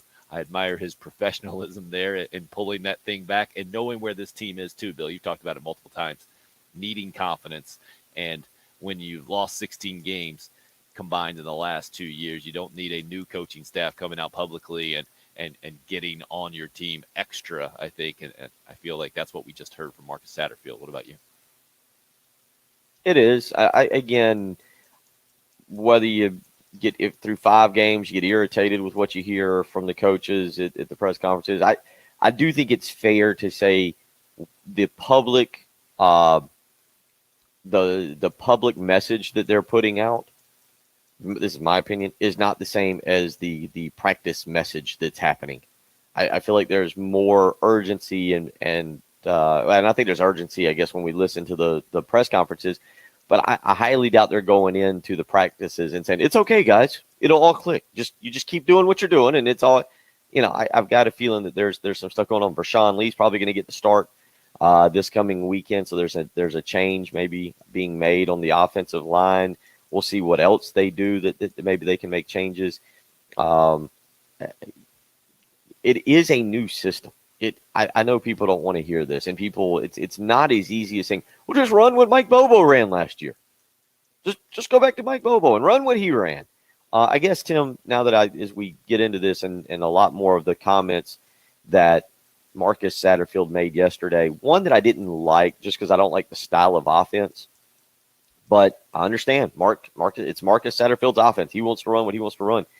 He mentioned he anticipated the offense being more under center with Luke Doty than what it's been. And they can't quite do that just yet because of the foot, and Doty feels more comfortable out of the shotgun and the pistol. Now, do I think that magically changes the run game, and the next thing you know, they're ripping off games of 150 to 200 yards running? No. But again, I think I know that patience in our society stinks these days, but I think people are just going to have to give this a full year and maybe a few games into next year to see what exactly Marcus Satterfield's offense is all about. I get it. A lot of you are scarred because of Kurt Roper more so than Brian McClendon. But I think there's just going to have to be kind of a wait and see approach. Richard sent us a text, a very long text that I'm not going to read. I did read it off air, Richard, and I appreciate you weighing in with your opinion. But I think you're just going to have to be patient with this right now and see the full development of it as Luke Doty continues to learn the offense, as players get healthy, and they're able to do more and more of what I guess they really want to do.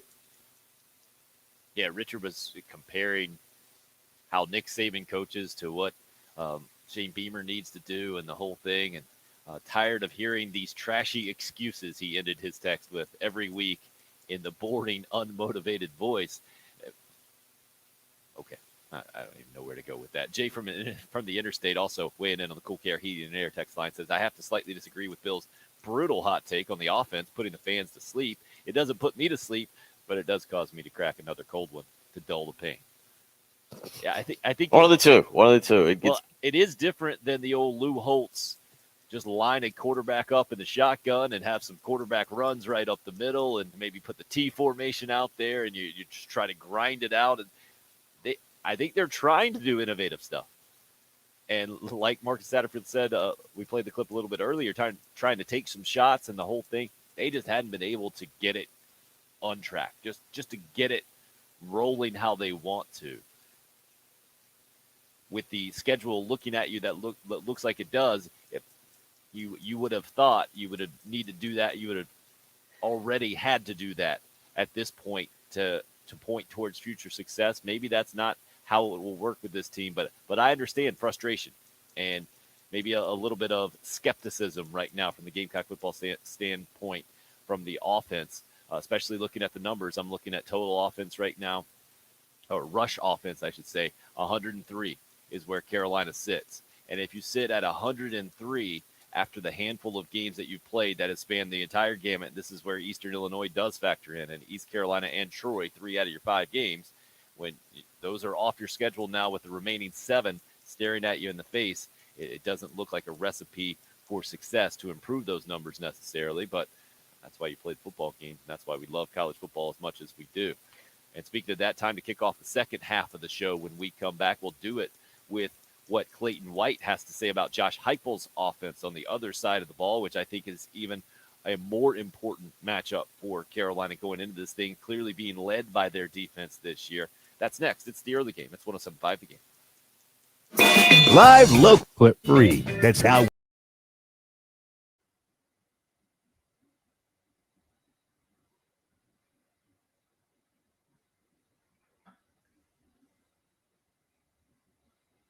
You can definitely complain about us. Yeah, there's no doubt about it. There's things you can hear us say. You can definitely complain, and I get it. I get it. Some of the hot takes, not the best.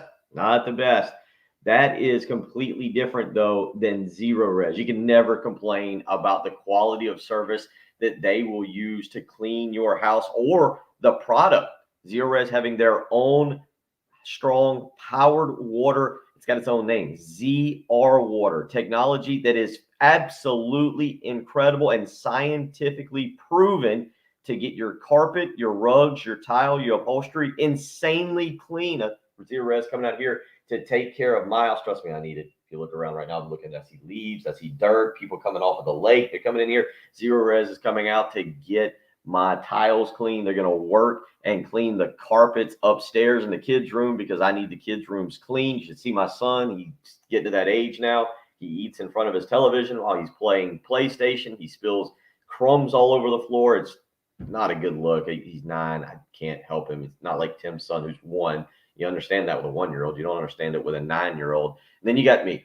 I'm watching the football. I got the pumpkin spice lattes going. There's a touchdown. I jump up. There's pumpkin spice latte everywhere. It's a disaster. But that's why I count on Zero Res to use their ZR water to keep my house looking great. You need to do the same. Give Zero Res a call today, 803-262-4020. You can book online, zerorescolumbia.com. If you use my name, Bill Gunner, at 107.5 The Game, you can get 3 rooms of your carpet cleaned for only $119, but you'll also get a hallway cleaned for free. That's over $75 of total savings, all because you just remembered to say my name, Bill Gunner, at 107.5 The Game. Again, 3 rooms of carpet cleaned for only $119, and you can get your hallway cleaned for free. Why wouldn't you do it? Give Zero Res a call today, 803-262-4020, or book online, zerorescolumbia.com. Zero Res, spell it backwards or forwards. It's the right way to clean.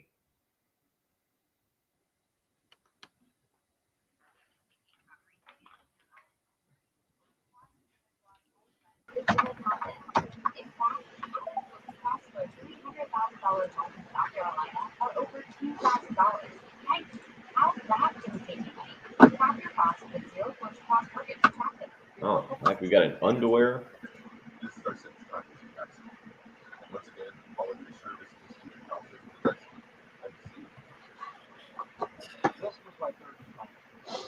Good morning, Miss Beverly. Good to see you, Jim. Good job on the getting your 107.5 The Game app working.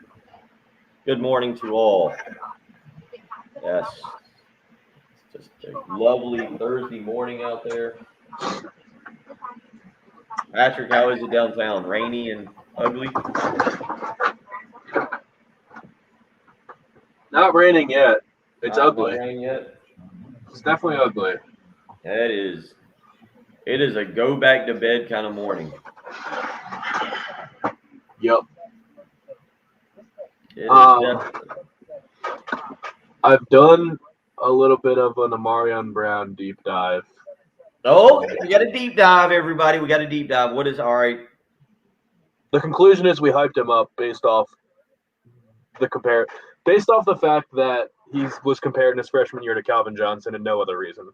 Bro, all he did was break Calvin Johnson. I don't know if he was compared. He didn't break it. He didn't break anything. He didn't break anything. He didn't break anything. No, so there was incorrect.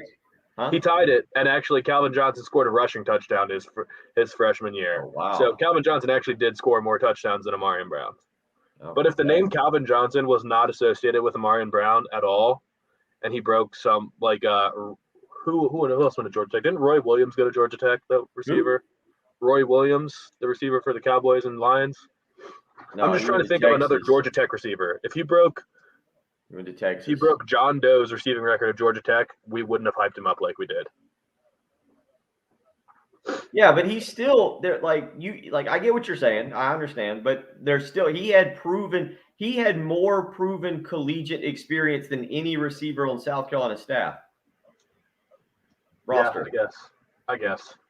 But I mean, the comparison to Calvin Johnson, when I look at it, is just crazy. Calvin Johnson had more than twice as many receptions, more than twice as many yards on a 7-win team versus Amarian Brown on a 3-win team. And Shi Smith had more receptions against Florida last year than Amarian Brown had all of last year. Am I the only one? Like, has Luke Doty been bad throwing the deep ball? Like, I don't feel like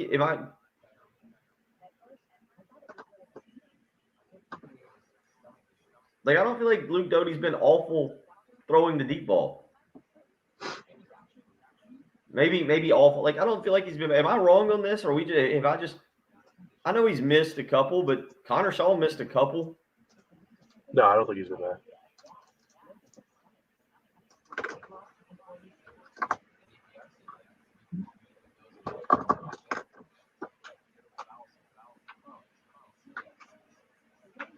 I really need to clean my house. It is not a pretty house right now.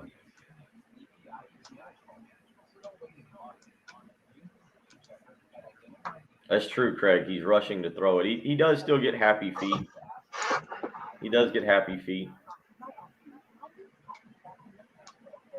People are just going to have to be patient. It's patience. Which is, everybody knows patience is a great virtue.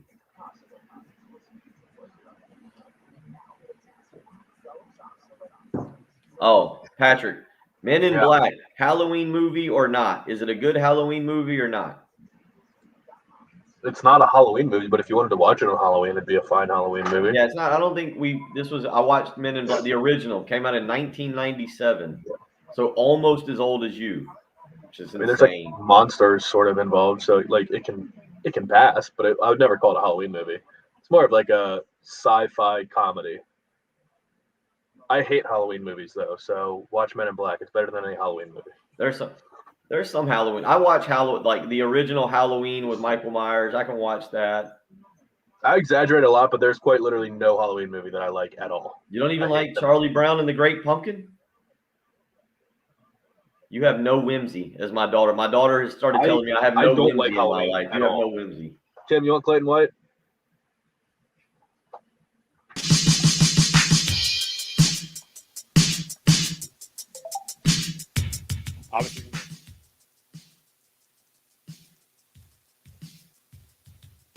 Obviously, football has changed over the past 10 years, and obviously Coach Heupel and those guys have kind of, set the bar very high on plays per minute. So the only thing you can do at practice is make sure your guys don't get comfortable. It's not going to be the same. Obviously, we watch TV copies of games to show the pace of play. Our guys are football junkies, so they knew and that Coach Heupel came from UCF, and so they're ready for that mentally. But obviously, trying to replicate that at practice is going to be hard to do. But we try to at least make sure they understand that the tempo is going to be fast, and we do as many plays as fast as we can. Carolina defensive coordinator Clayton White yesterday talking about the matchup this Saturday going up against Josh Heupel and his Tennessee offense that absolutely exploded in Columbia, Missouri last week for 62 points. Saturday's game, to me, comes down to Clayton White and his defense's ability to slow that offense down, to continue to force turnovers like they're doing the best in the SEC, and to limit those massive big plays that Tennessee just kept hitting on Missouri time and time again. They've been really good at that. And again, that's why, Bill, I think on paper, it's about the matchup that you would hope for, I think, in a lot of ways from the Gamecock perspective, in that Tennessee played so well last week and feeling so good about its offense. And we see it time week in and week out in college football. Just because you played well the week before definitely doesn't mean that you're going to play well the next week. I guess from the defensive standpoint, that might concern you a little bit at how well Carolina's defense has played every single game this year. But to me, that has become the identity of this 2021 team in year number 1 for Shane Beamer. And it's going to have to carry. I mean, look, the offense, I think, can get better. I think there can be some things, but it's not going to be an offense that I think South Carolina goes into any game going, yeah, we can get into a shootout and win. Can it be a competent offense that puts up points later in the season? I think so. And maybe this Saturday it moves the ball. They move the ball better, and they come out and they're able to hit a few big plays. But you're going to have to rely on that defense this year. And the way they've been able to force turnovers, I think there's a lot of people, probably myself included, that probably keep thinking there's no way they can continue to do this. There's no way they can continue this style of football and win. But so far in the games you've needed to win, it's worked. And it puts you in position to win the Kentucky game. You know, the defense goes out to me against one of the better coached teams in the league, maybe not the most talented, but one of the better coached teams in Kentucky. It put you in a position to win the ball game. Can it do so this coming weekend? You look so far, 4 games. Let's use the 4-game sample size very quickly here of Tennessee. The 2 games that they were expected to blow somebody out, Bowling Green, Tennessee Tech, 417 and 475 yards of total offense. The 2 games that you thought that one of them they would definitely lose, that would be Florida, and then the Pittsburgh game at home. Pittsburgh, 374 yards of total offense. Florida, 423 yards of total offense. And again, more of those coming, 275 of those coming through the air in that game, only 148 yards rushing. And then you get last week. And I don't know if I'm more shocked that that's what Missouri is, because, yes, I was banging the drum for Missouri and Eli Drinkwitz in August and maybe some of July. And to see that's what Missouri is right now is shocking. Or is Tennessee, did it click? Did it simply click and this Tennessee offense now has it humming? I think Tennessee fans are probably just as interested to see their team as we are to see our team this coming weekend. Well, I think instead of that total yardage stat, the more important one is how many points have you scored. And if you're going to go with Tennessee so far this year, outside of the Florida game where they just scored 14, they've scored at least 34 points in the rest of their ball games. Pretty impressive handful of games in. And a big challenge for Clayton White and the defense coming up this Saturday and for Shane Beamer and company. But it is pretty massive from a momentum standpoint. The co-pilot's feeling good about it. He says, I feel like this is the game where the offense puts it all together. Anonymous texter, this is from Coach Gillespie over at Lee Central High School, says the first years for establishing culture, installing what you can with guys that aren't yours. Discipline and all comes from guys you didn't recruit. Let it be. It's the first year with an exclamation point. 2 years from now, that's when you judge character of the players and blame the head coach. More pushback from John as well. I think this is coming from Richard's take from a little bit earlier ago where he's talking about frustration and excuses and the whole thing. John says, Will Muschamp poisoned this program. He should be in jail for the mental damage he and the previous staff did to these players. It's like the John Denver song, When the River Meets the Sea. Patience, my brothers, and patience, my sons. It's year number 1, John says. Wise words, wise words. We're going to actually get some information you can use on the program when we come back. It's the early game. It's 107.5 The Game.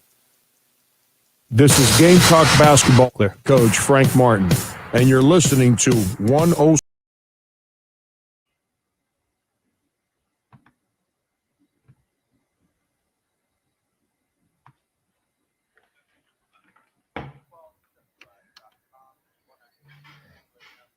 Oh.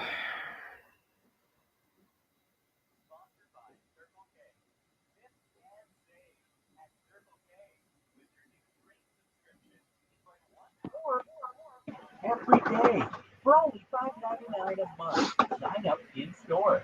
Circle K. Take it easy. Life matters. At Washington Lee University, Robert E. Lee and his family are entombed in the basement of the beautiful chapel. Upon exiting Lee Chapel, visitors walk past another grave just outside the building. It's the resting place of travel. I've been there several times. It's being disrespectful to your traveler. except one person. Did y'all see that? Tim's not able to really respond, but that tweet I retweeted of the Texas A&M midnight yell, and that dude, that was, come on, buddy. That was that supposed to fire people up? I don't know. That was embarrassing. Like, I was embarrassed watching that. I felt uncomfortable. And then I wasn't sure if he got like a spasm with his knee or something. Like, just. Well, the other kid did that same thing. I saw 2 videos of him. Oh, really? That's just the deal. You just, when you say the other Just team's what name, they do apparently. What kind of jokes you think they're going to have about Alabama tomorrow night? Because I'm thinking the jokes aren't going to go over well.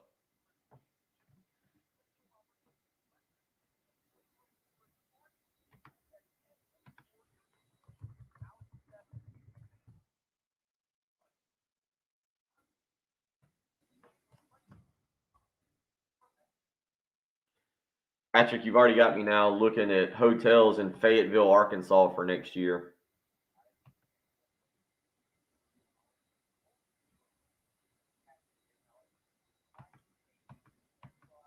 See what is actually available there. I'm thinking now, so you got to go ahead and book early.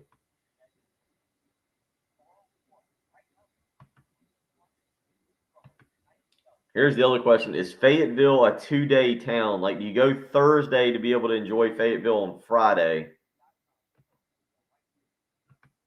I feel like that's excessive, but that might be the direction you have to go.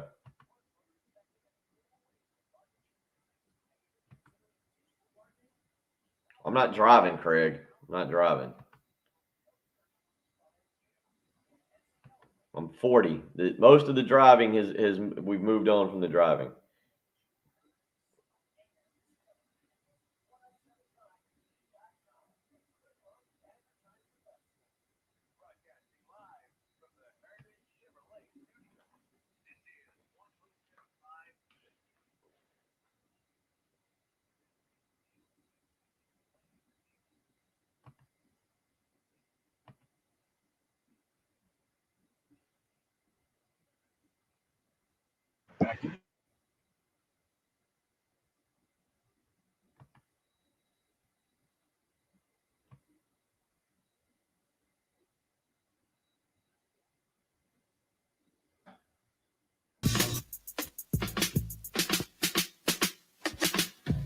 It doesn't happen frequently on this show, let's say. I was going to say relatively often. Let's just say frequently, where we give some information out there, where we have actual experts on, but we're going to do that right now as we head out to the Love Chevy phone lines with you this morning. And to add something to the program that is odd for us, actual information, and something you can use for the good of your life, is Dr. Kyle Arthur from Prisma Health Orthopedics joining us this morning, a team physician for a variety of local teams, including the Gamecocks, Newberry College. Dr. Arthur, how are you doing this morning, sir? I'm great, Tim. How are you? Doing well. And I know you're here to tell us about something that I think in a lot of states right now, it would be a very strange topic, maybe, especially towards the northeast part of our country. But in South Carolina, we all know it is very real. In October, it's still heat illness can be an issue amongst plenty of teams out there, and something that you're here to school us up on this morning. Right. In fact, it kind of came to mind for this topic to talk with you guys just this last weekend, because I was covering Benedict College, and we had 2 players just this last Saturday go down with heat illness. And I think even up in the stands, there was a number of fans that actually had to go down and were evaluated by emergency medical crews at the stadium. So it was just something that a reminder that here in South Carolina, it can happen a lot more often than you think. So I kind of thought to myself, I'm just going to get on the radio this morning and small talk about the weather with you guys, but it's a big deal here in the South.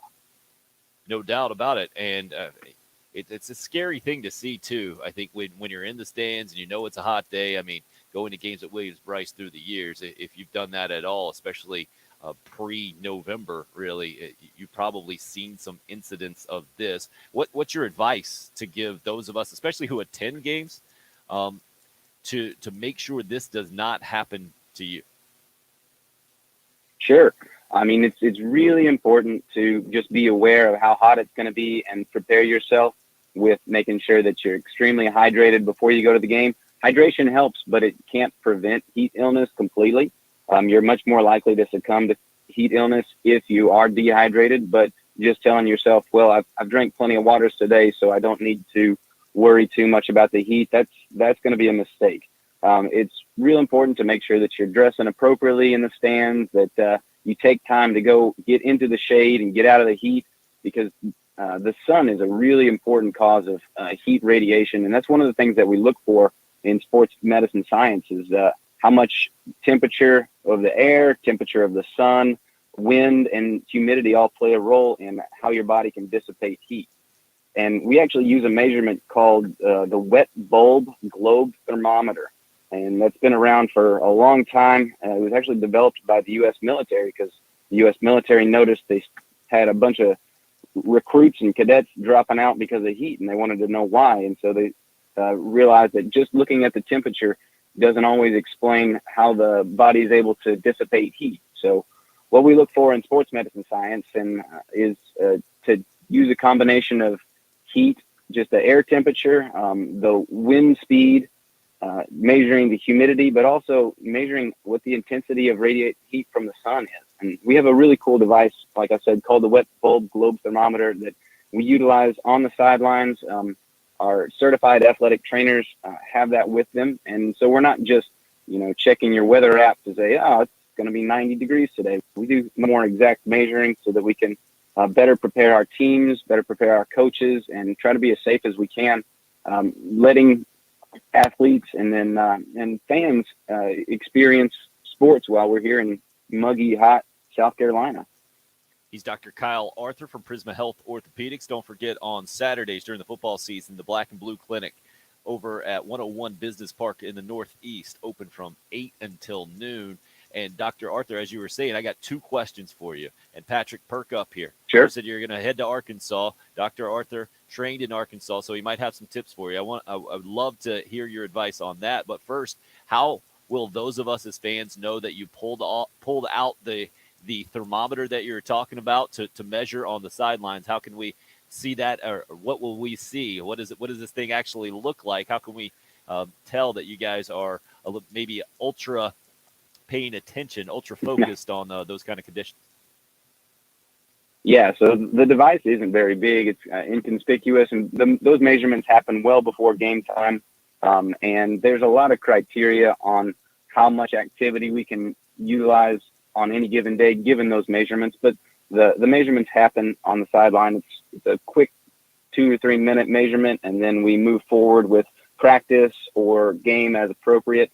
So it's not necessarily something that's real obvious to everybody, but be sure that those measurements are taking place. In regards to Arkansas, it's a beautiful state. I had a wonderful experience training there. Probably deep down in my heart, there's still some pride in the Razorbacks, especially how Sam Pittman's playing that team this year. But it's a beautiful state. Oh, and Bill, you brought this up, right? The Texas A&M yell. You put up a video on social media yesterday. That's kind of odd to those of us who aren't familiar with that environment and tradition and the whole thing. I always thought the Woo Pig Suey thing was a little odd as well, but I'm guessing Dr. Arthur, maybe you have a lot more experience. You would say Texas A&M fan base a lot weirder than the Woo Pig Suey at Arkansas, I would imagine. Oh yeah, Woo Pig absolutely. Suey thing makes sense. Yeah, I agree, Doc. That was a very strange thing we saw on Twitter yesterday from Texas A&M. Texas A&M Arkansas finally overcame them this year. Dating all the way back to when I was a fellow, they hadn't been able to beat Texas A&M down in Dallas, and so I was paying attention to that game. Finally broke that streak, but the A&M fans can't question their intensity, but you can kind of question their methods at times. You don't want to go out on a Woo Pig Suey on that one, do you? I think you just you drop the mic on A&M no. without the Woo Pig. I think that's fair. No, we're not gonna call back that far. Good call, Dr. Kyle Arthur from Prisma Health Orthopedics. We appreciate the time and the information, sir. Thank you. Thank you, guys. Have a good day. You as well. And Bill, as he was talking about what you can do to avoid heat illness there. Certainly the improvements that have been made around Williams-Brice Stadium help that a lot, about concourses and air conditioning. And, man, that used to be just a dream back when we were growing up, and now it is absolutely reality at Williams-Brice. You can find air conditioning pretty quickly if you're looking for it. Well, now, again, that's where adding all those club-level seats now that you can go in and enjoy and get out of the heat for a few hours, because I don't know if anybody's aware of, Columbia is known as famously hot. Gets warm in September. Wow, breaking news. Patrick's doing deep dives about Man. Amarian Brown. Bill's breaking news about famously hot Columbia. Who knows what will happen in hour number 3. It's coming up next here on the early game on 107.5. Gamecocks, Braves, Clear. fell with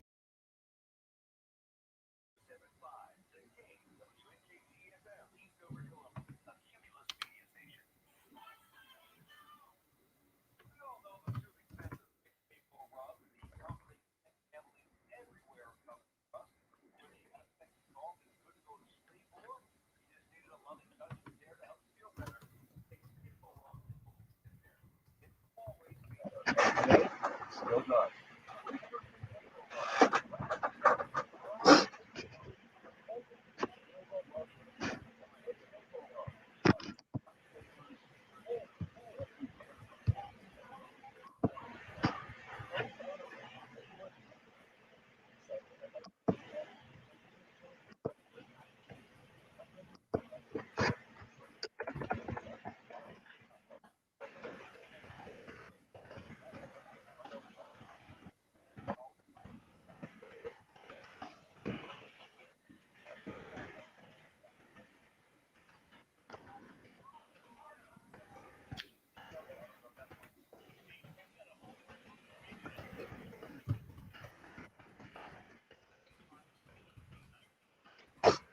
All right.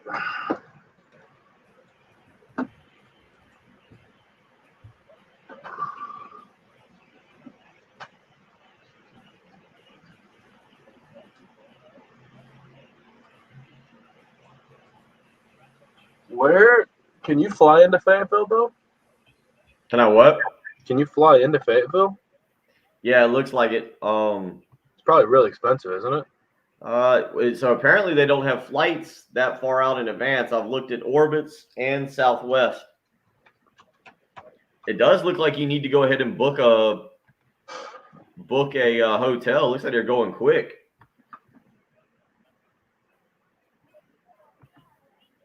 It looks like the hotels are being snapped up. Apparently everybody is moving quickly on this one. Also doesn't look like they're particularly cheap. I'm getting old, man. I go for a hotel that's got a bar in it generally, where I can, at least start there. I feel like I would never do that in a college town. Huh?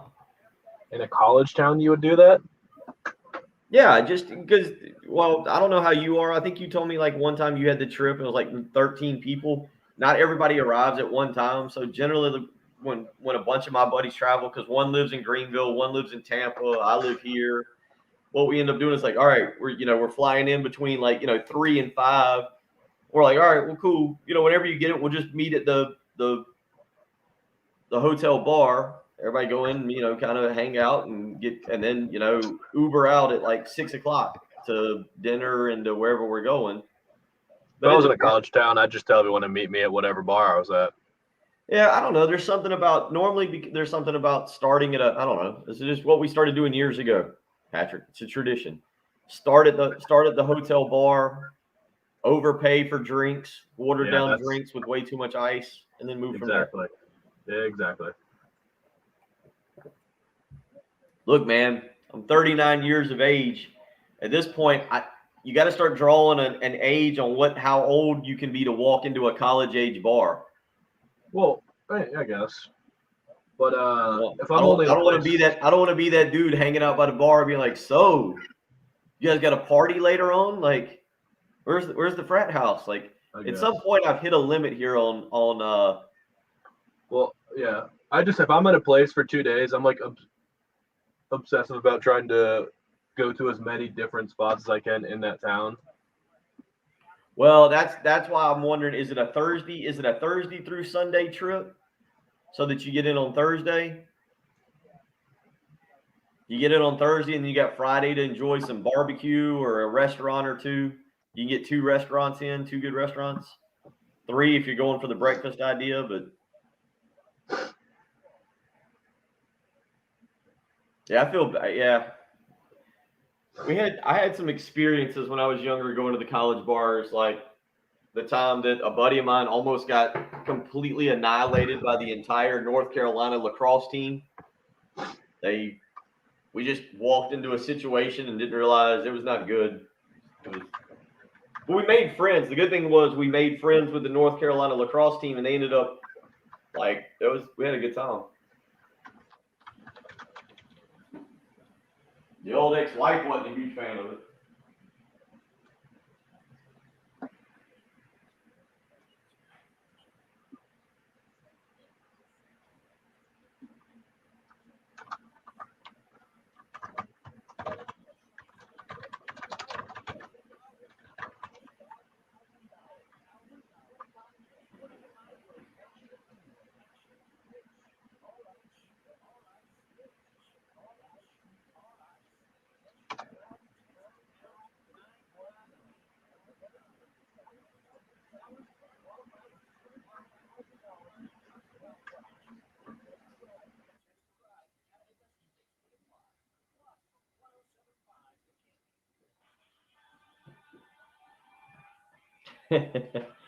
Yeah, Troy, 40 next year.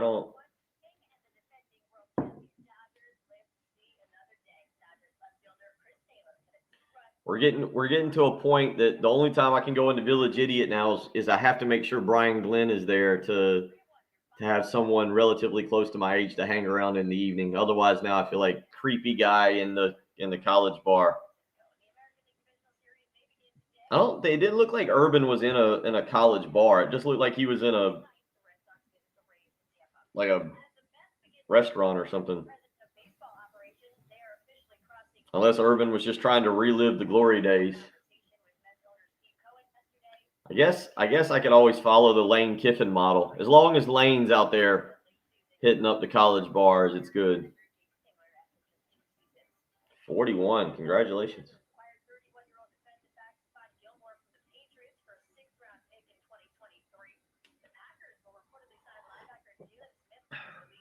Trying to drink this black coffee to keep this beautiful face going. I gotta shave. I gotta get a haircut. I had a haircut.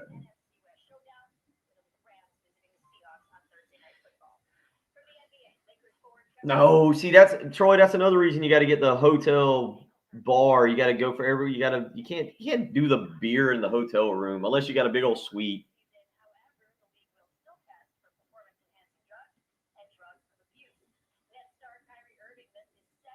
Yeah, all right. Well, the 5 points, I still hit Saludas.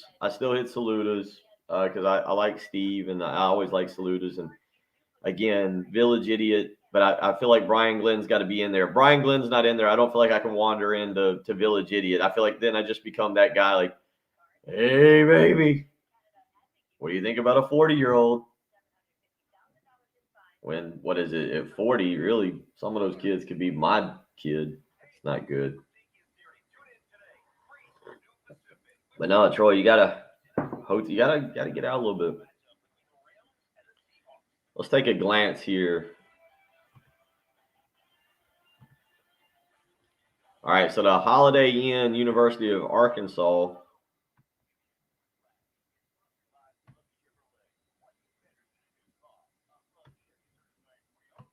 Sounds like we're coming back. Sounds like I'm going to be focused on other stuff while we try and do a radio show.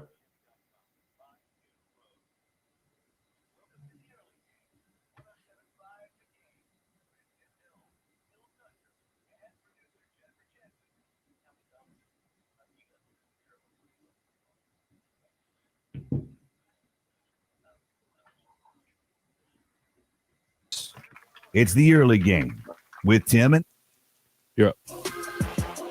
Hello, our hour number 3 on a Thursday. Thanks for making us a part of your morning routine.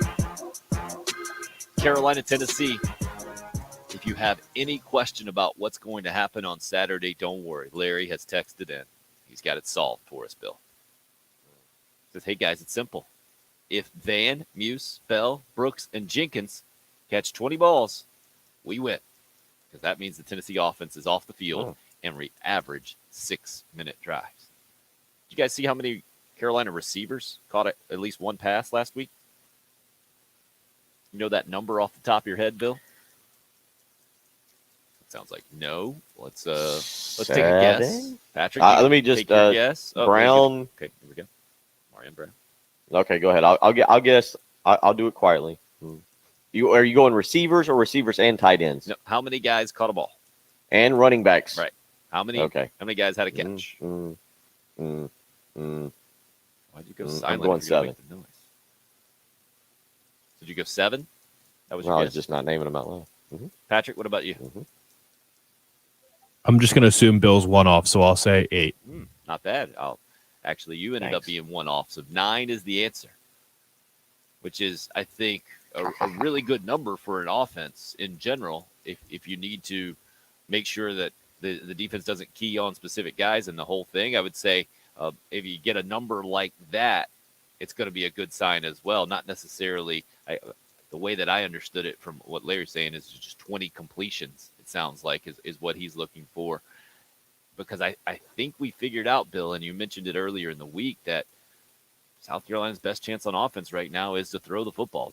They're not going to be a team that can line up and run it consistently. They've proven that pretty plainly, I think, through 5 games here, and they're going to have to throw the ball, I think, to loosen up that run game. And I don't think Saturday at Tennessee will be any different than what I thought going into the Troy game. And then I know Troy's defense is pretty good from a statistical standpoint. I would say probably pretty comparable to the Tennessee defense in a lot of ways. Do you think that's a fair comparison? No. Did you really? Do you think say that again? Did I misunderstand you on that? That the Tennessee and the Troy Vanderbilt, the Tennessee and Troy defenses are Similar. you saying they're even? Yeah, I don't think you'll see a marked difference between what Carolina faced on defense last week and what you see Saturday afternoon. You think Tennessee's defense is that much better? Is that where you're going?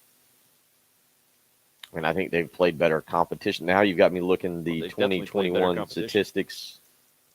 Let's see real quick here. I've got of course the SEC. Why would the SEC have total defense in front of me for the SEC website? All they have for defense team statistics is tackles, sacks, and interceptions. Of course. I'll be happy to give you the numbers here. I got total defense in the country pulled up right in front of me, and South Carolina's number 25. Troy went into the game, I think, number 4 last week. They're number 6 in the country right now. Got to keep obviously the opponents in mind. And now I'm scrolling down to Tennessee. That's number 51, averaging giving up 339 yards per game. The Gamecocks, for reference, 301 yards per game, and Troy giving up just 267 yards per game. I think Tennessee's defense is going to be better. They're going to be at home. They're going to be fired up. I'll go with Tennessee is going to be a little bit more of a challenge. I rate it somewhere. Look, Troy's defense, South Carolina had opportunities. South Carolina had opportunities in that game offensively and didn't take advantage of them. Some of it was play calling. I do think that there was some issues there that, again, I haven't been as critical of Marcus Satterfield as some people. But, again, I think there were opportunities to get the ball downfield a few more times, and Satterfield didn't take those chances. We'll see if he does against Tennessee. I think you're going to have to hit a long play. But I think Tennessee's defense is going to be a little bit more of a challenge than Troy's was. Will it be as good? I think Kentucky's defense is pretty salty. You guys would agree. Tim, you've got the numbers in front of you. What was Kentucky's defense?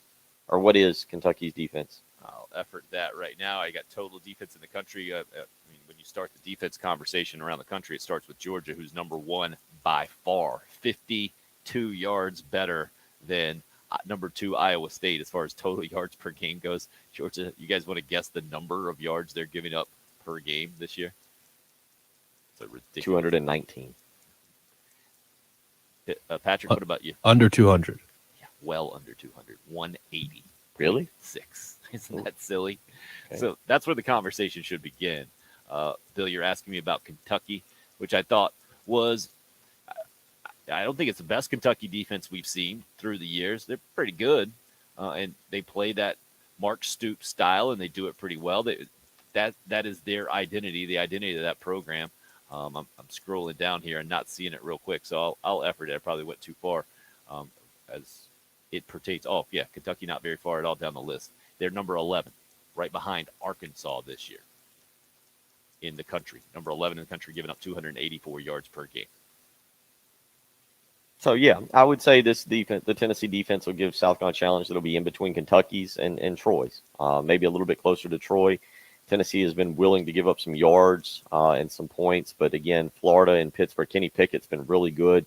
I saw last night on College Football Live where Kenny Pickett, he's not going to win the Heisman, so nobody think that I'm doing that thing, but that he's at least drawing some references. I think he's moved into like the top 8 of people with odds, according to Vegas for Heisman consideration. But I don't think we should do the Heisman this year. You just give all up on it, just take it. Just nobody wins the Heisman this year. Maybe give 2 out next year. By the way, the Jordan Davis discussion. Do you know how many snaps Jordan Davis has played this year? You had a guess? Let's see. I don't think games. that they. 5 games. 250-ish snaps at least Georgia's had total on defense. I'm guessing, and we're going to hear, like, since you brought that up, I'm going to guess it's a low number. I'm going to go 89. Almost spot on. He's slight 91. Really? Tim was close enough that it was worth just giving it to him. 91 snaps. Can't be the Heisman. But can't be the Heisman winner at 91 snaps. Well, but I mean, I guess the bottom line for that is, like, how many snaps has he had to play? I don't know what the Clemson game was, but he had to play pretty much all of those, or the majority of those. Other than that, how many do you need to play against the other 4 teams? It's not about having to. It's about when you're that big, your stamina is not off the charts. Well, and also the depth that Georgia has as well. And that's the issue that we talked about earlier. That's part of the issue for Shane Beamer and company. The Jamar Brown situation and discipline and sitting guys out and the whole thing. Well, Clayton White was telling us he was the 4th safety set to play in that game. You're down to safety number 4. Your options are limited. And the idea, I was thinking about this at one point yesterday, just hearing back in my mind. It was one of our callers yesterday. He said he was a coach and totally agreed with you, Patrick, about the discipline issue. And you got to set the tone and sit guys out and the whole thing. I mean, just a hard no for me right now when it comes to any kind of sacrifice you would have to make in winning the football game, because guys are paid so much and it's so important to win football games, especially if you're a first-year head coach like Shane Beamer, and especially when you have an opportunity and you're expected to do it against a program like Troy last week. This one's a little different, Bill. Do you think what happened last week at all puts any kind of extra pressure on Josh Heupel and the Tennessee offense going into this thing, knowing that they opened a double-digit favorite and knowing where both these programs were kind of coming into the season, seemingly much more on even ground, as opposed to Tennessee having the upper hand, as it appears they do now after what they did last weekend? No, I think that that helps. I don't know if there's any extra pressure that helps Tennessee, man. It gives them a lot of confidence that the Josh Heupel system can work and click, and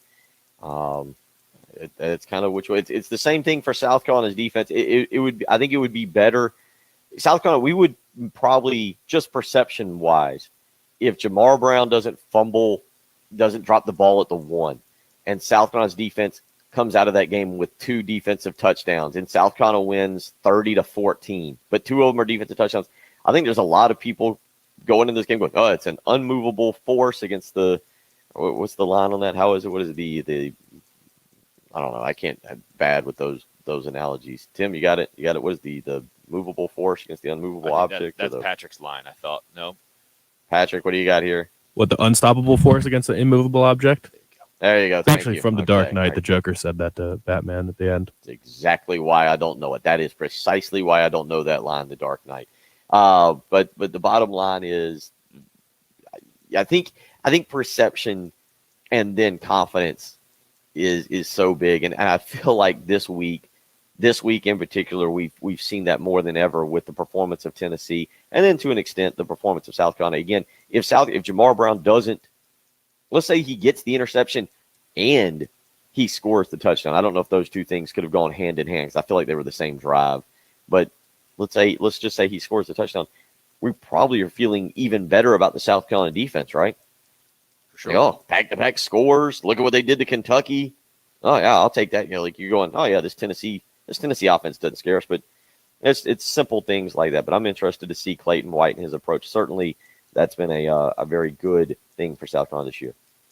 Other big story yesterday: Stephon Gilmore, Carolina Panthers. Man, if we would have been this time yesterday, we were talking about just what had been the breaking news within the last few minutes that the New England Patriots and Stephon Gilmore were parting ways. We knew that there were issues there as it pertained to the contract and being in the last year of a contract and set to make $7 million for a defensive player of the year just a couple of years ago. Unhappy. And the relative new term, Patrick, this is a pretty new term, isn't it? When you're held in or you're holding in instead of holding out. Well, it's a new term this year because you can't hold out from camp anymore.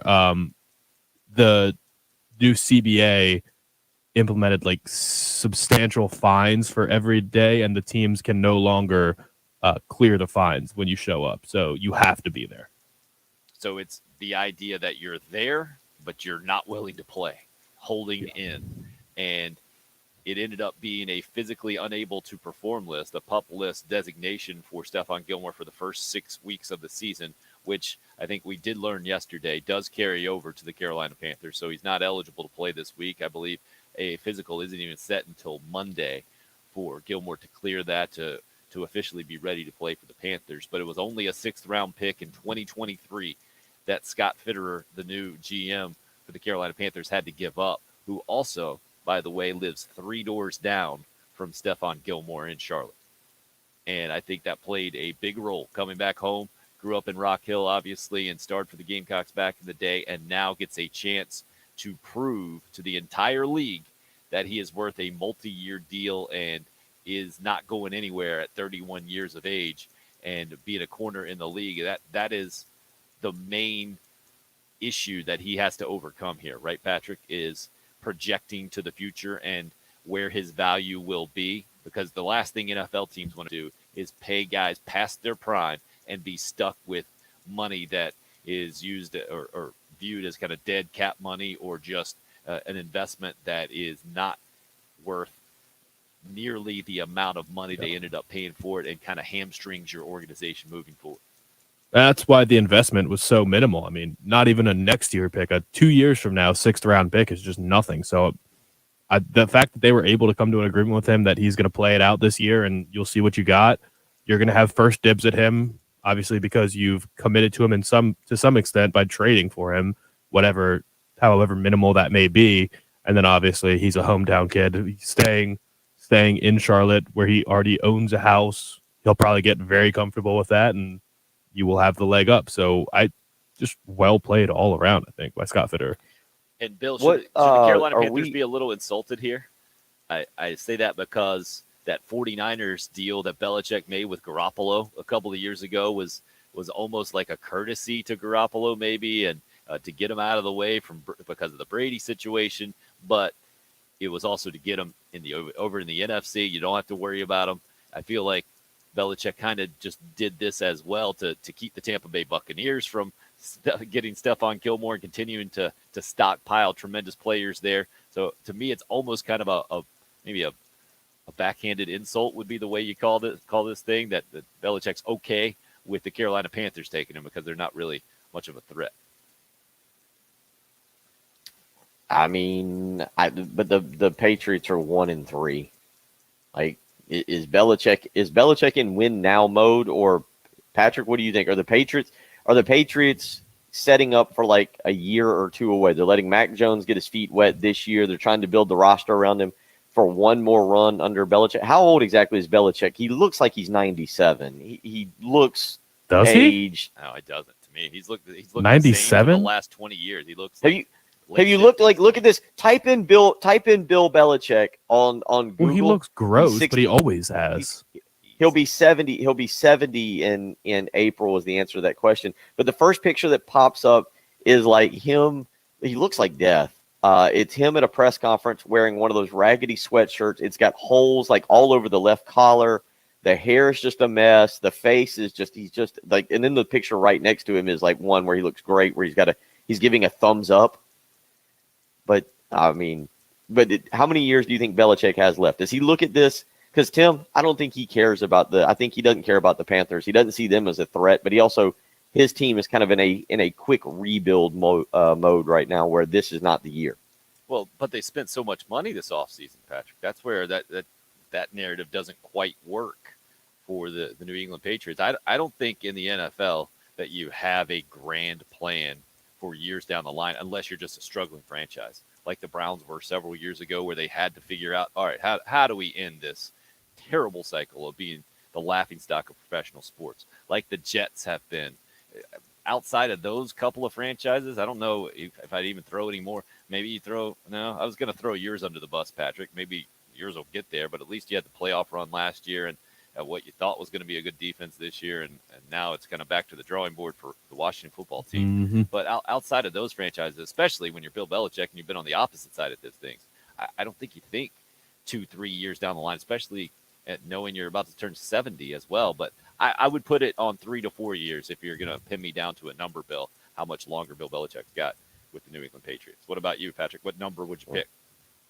I just think him and Saban are similar in that all they do is football. They don't care about anything else. And Belichick isn't some emotional guy who's going to not be able to coach as well if he loses his energy and can't rally the team with motivational speeches. Like Pete Carroll is that type of guy, and Pete Carroll's the oldest coach in the league right now, and he's still got all sorts of energy. I think Bill Belichick, the way he coaches now, all he does is watch film all day and be smarter than everyone else. He can do that for another 6, 7. He can do it for a decade. I mean, would I be shocked if he was coaching at 80? You just told me Pete Carroll's older than Bill Belichick? Yeah. He is. I couldn't believe it either. He is 7. He just turned 70. Pete Carroll looks old because his hair is completely white. Bill Belichick doesn't.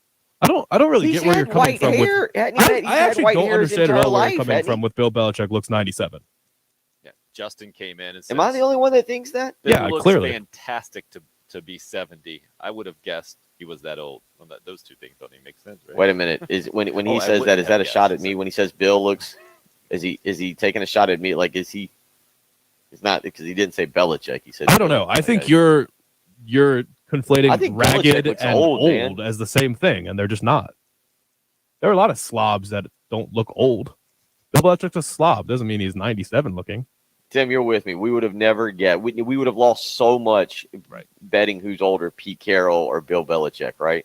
For sure. But I think the overall point is the fact that they're both within months of 70 years old. They're both doing pretty well, I think, for their age. I mean, they're fine. Look, they're financially set. No, I'm not worried about that. Watch Pete Carroll on the sideline and then watch him at money can fix a lot of skin issues. Let's just go with that. If you watch Pete Carroll do a press conference, you will be convinced that he was over 70 years old. If you watch him on the sideline during a game, you'd say, "Oh, this guy's 50 with gray hair."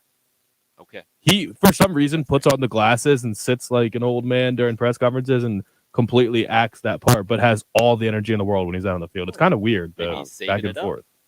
Could be. And being in a bunch of press conferences through the years, I can tell you from firsthand experience, those things can be a little draining. Those could get the energy right out of you. They can. And speaking of press conferences, Frank Martin's going to do his first one of the year coming up a little later on today. So stay tuned here on 107.5 The Game throughout the day to hear some of those comments. Bill, maybe we'll touch on that when we come back, but also let you hear more from yesterday's weekly press conference from the Carolina coordinators. Marcus Satterfield got real close to doing something he didn't want to do. I'll let you hear. I'm interested to know how you heard and to see if you heard what I heard here when we come right back. Marcus Satterfield on the run game struggles for the Gamecocks. That's next. It's the early game here on 107.5 The Game. College football playoffs are here. Sometimes.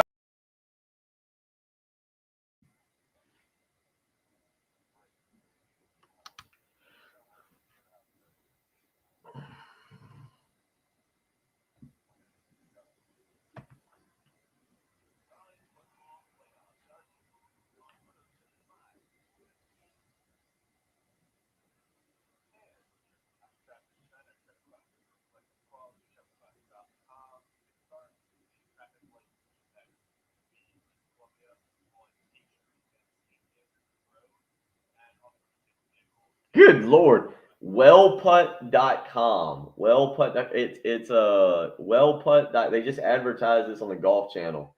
If you go to wellputt.com, and it's one of those like putting simulators that you would put kind of in your house on the floor, and I guess it can move, and it's got a light over top of it, and it can set up different games and different ways to putt, and it can you can hit a right to left breaking putt or a left to right breaking putt.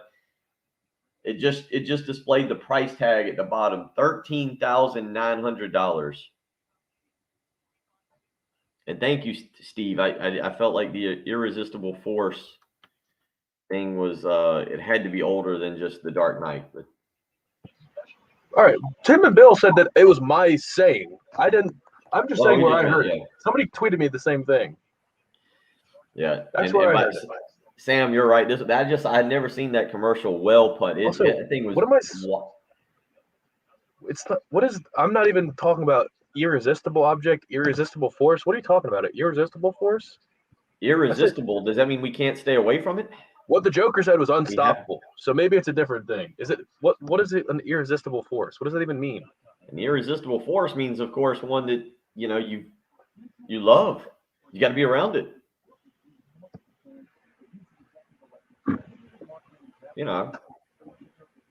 What did Tim put on? What did Tim put on the? If you see a puppy dog, you just got to pet it. What was that banner that Tim put up earlier? Which one? That one? No. Not the morning to pester Patrick one. Oh, not the morning to pester Pester Patrick at your own peril. Yeah.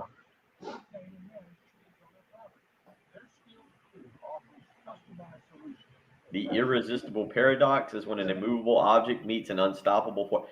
See, don't tell me the live stream doesn't bring out great things, because so far we've talked about what age you have to be to go into college bars, and now we're going down a little bit of like what Greek mythology, or what was this? Yeah, Greek mythology and Chinese philosophy, paradoxes. We cover everything, and we've learned Hope's age this morning. Did y'all catch that one? We've discussed Bill Belichick. I was just going back. Yeah, Troy the Woody is a wild place. That is a that the Woody downtown, if you haven't been, that place. Sorry, Hope. I'm bad at paying attention. I don't pay attention. I literally met somebody the other night.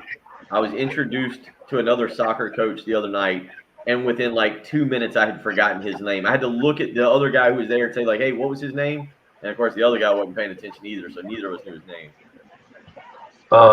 If I saw, yeah, I was gonna say, I think of the Woody as a young person place. I've been in there a couple times. It covers a lot of the crowd. It covers all ages.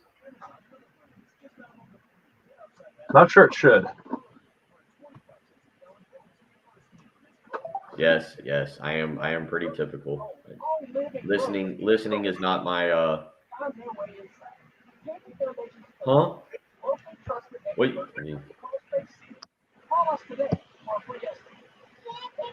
That is true. That is, if the Gamecocks score more than Tennessee this Saturday, they will win. That is. I have not read my my Art of War book lately, but I do believe that is in there.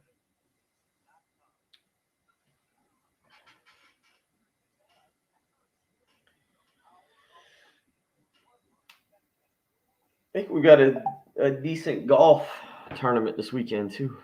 We got plenty of stuff on television.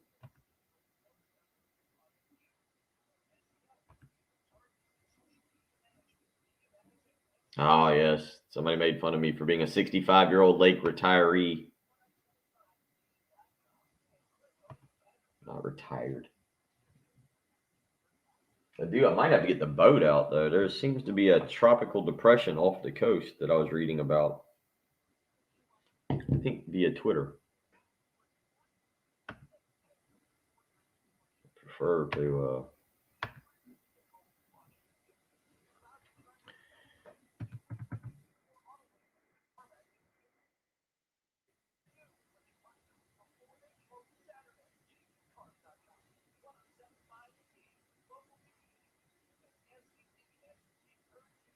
I might have to watch this. So apparently, Eli Manning met with did his Eli's places with Steve Spurrier this week. He's got him dressed up in the old Florida stuff, and they're working on the art of visor throwing. They're throwing visors at a mannequin dressed up like Peyton Manning. I might have to watch that. No, take Spurrier's visor. Yeah, I'll have to watch that.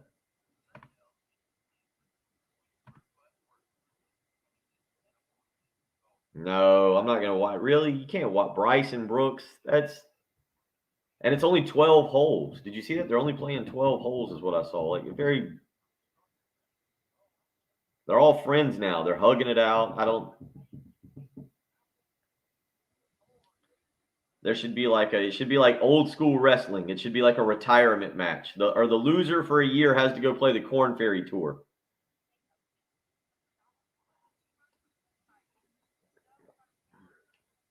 Or go play in Europe. One of the two. They got to play on the Europe Tour.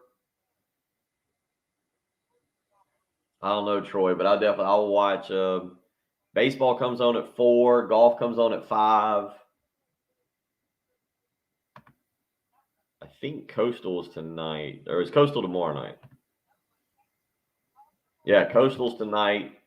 Coastal at Arkansas State. They're a big favorite. Coastal's a 19-point favorite, over under 73.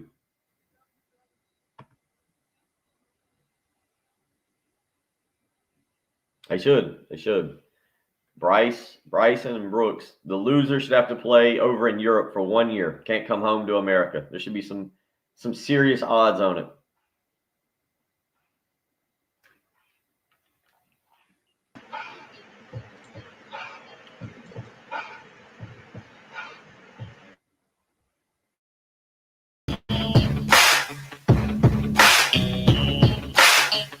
You mentioned some of the movement up front. Has that been the biggest reason why the inside just hasn't cracked open this late? Nope. I think the biggest reason is I don't ever want to be a coach that sits up here and like it's on us as coaches. Like we have to coach.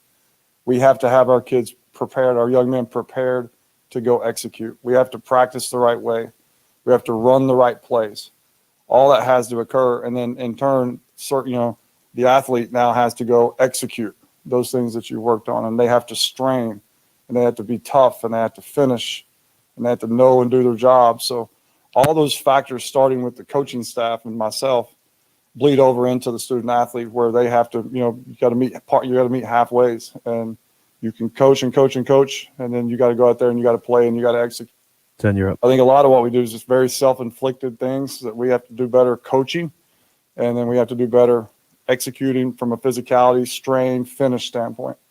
Did you guys hear Gamecock offensive coordinator Marcus Satterfield, like I did in that question and answer there? That was David Cloninger asking him, the Charleston Post-Courier, if what the defense is doing up front is the main cause for the lack of success in the run game. And that was a quick nope. And then I feel like he wanted to follow it up with, it's all on us. But then he stopped himself a little bit short of that, Bill, and took accountability real quick on the coaching side of things, instead of having the perception out there that he's throwing the players under the bus a little bit there. That's how I heard that. Did you hear it anywhere close to the same? Matt, I think, hit us up on the text line, and even before we played the clip, was like, I know which one you're talking about, and I heard it that way as well. What about you, Bill? I mean, to an extent, but again, I feel like he's saying, I don't know where people fall on this, because I feel like we're getting all sides of it, where there's people who just want to blame Marcus Satterfield. There's people who just want to blame Greg Atkins, the offensive line coach, and then there's people who just want to blame the players for making mistakes. And it's to me, it's probably all of it. Right now, it's just not a good fit. But I agree with him, and I again, it's what Patrick said earlier. I think there is a very strong effort right now, and it should be. There should be, especially with a new coaching staff, let alone with a team who I don't think the previous staff would do this kind of thing. When you would listen to Will Muschamp come in and say, "Well, look, the game plan was right. We just didn't fit the run gaps. The run fits weren't right, or we did it right. We told them to run to the nub side. They got to do it. They got to block." Whereas this staff, I feel like, is trying right now not only to show the players, "Hey, we got your back. We're not going to blame you. We're going to publicly, we're all in this together," and that's kind of what they need.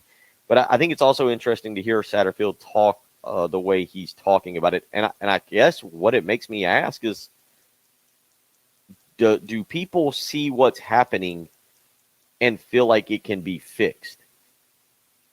Like, are they just? I guess I said earlier this week, you fall into one of two camps. I feel like there's either the side that says, okay, they've played 5 games. They are what they are. This is not fixable. This is going to be South Carolina offensive football for the next 7 games. This is just what they are, and I have to adjust my expectations, and this is just who they are.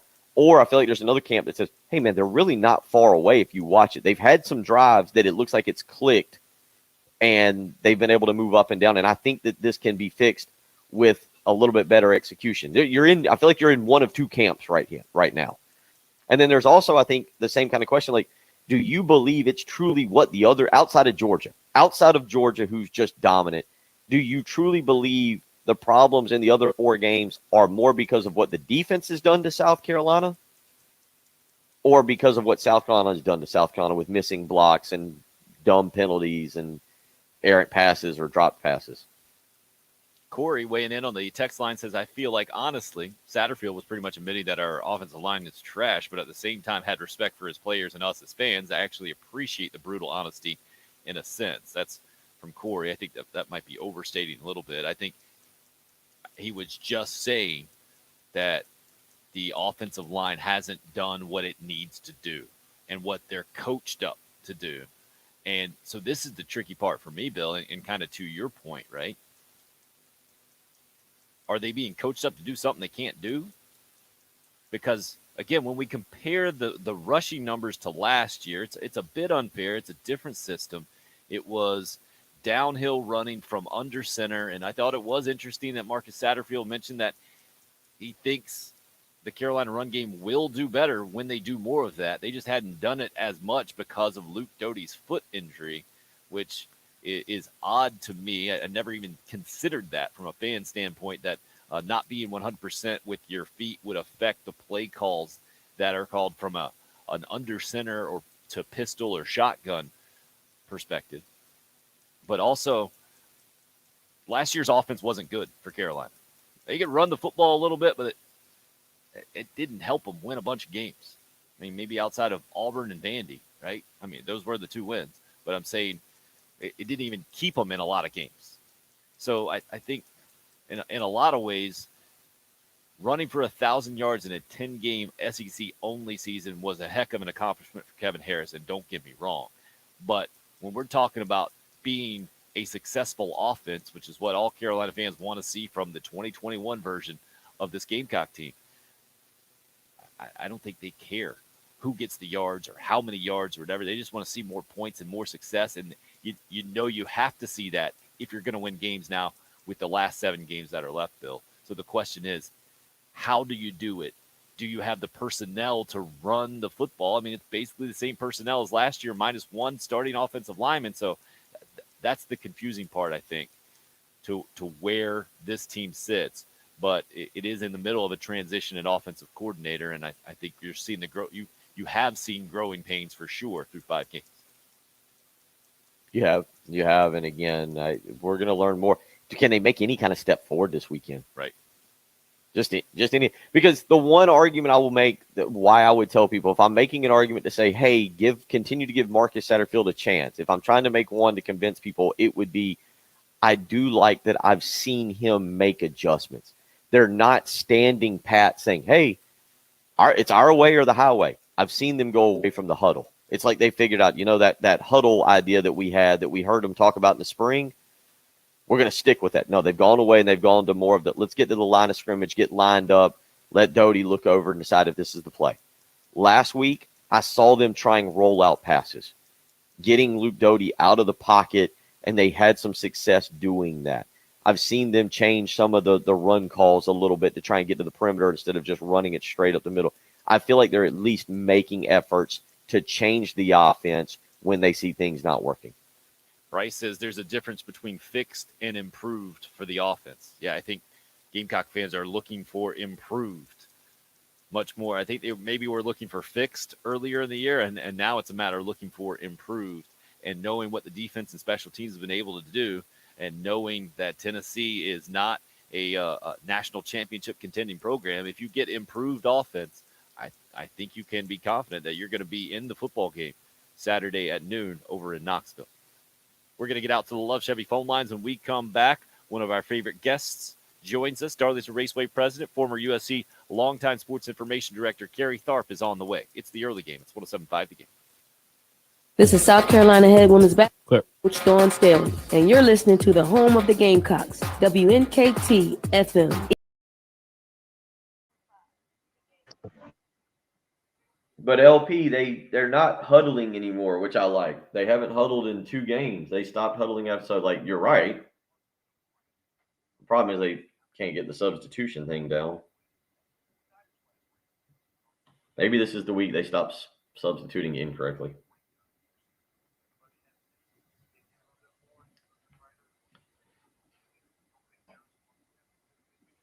It's definitely a busy day of television. I'm not going to get a lot accomplished.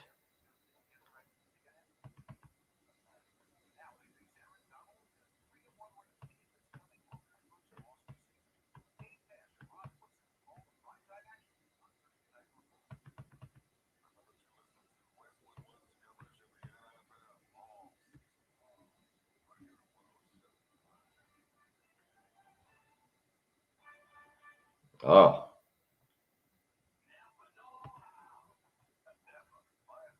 Patrick, you see this big soccer news? According to Twitter, a Saudi Arabia-led takeover of Newcastle United is expected to be completed within the next 48 hours. I don't even know what that means. It means Saudi Arabian companies buying Newcastle. Where is Newcastle? It's an English Premier League team. Yeah. I don't know if they're in the Premier League right now, but it is an English team. Huge. Big stuff.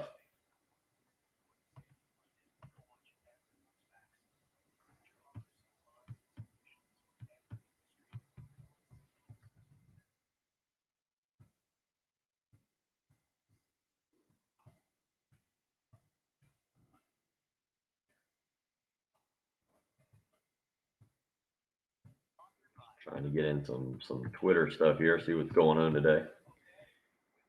Busy day.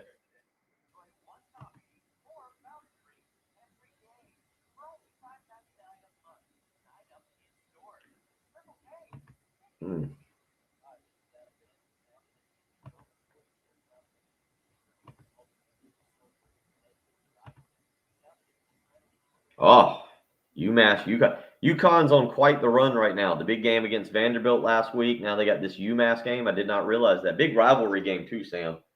Those 2 northern teams. Everybody, now you say it's a battle of winless programs, but what I've always read is when UMass and UConn meet, you throw the records out the window. Just 2 teams competing for a big game.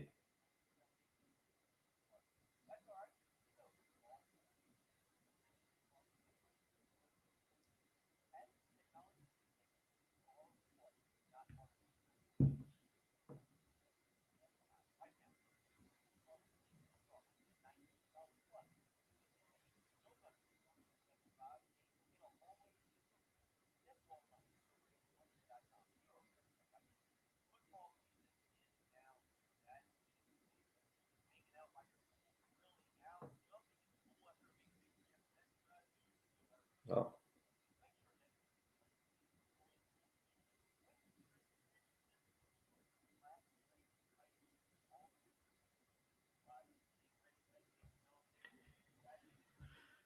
Uh-oh, Cheer Dad video. Oh boy. Yeah, she's Cheer Dad video on Twitter. What do I need to Google? I don't know if I want to watch it. I feel like that's a first we got the fake competition next month, the parent competition where we come in and I think we have to heckle them. You know, we toughen them up for the actual competitions, I believe is why we do it.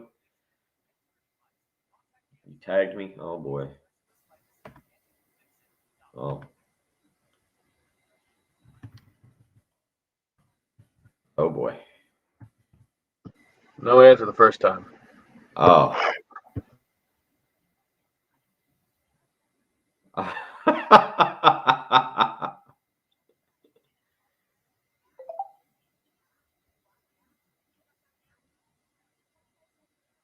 Well, is there another daughter sitting right next to him? There also does not appear to be a significant other sitting next to him. So either she is thoroughly embarrassed or he's got a lot of free time.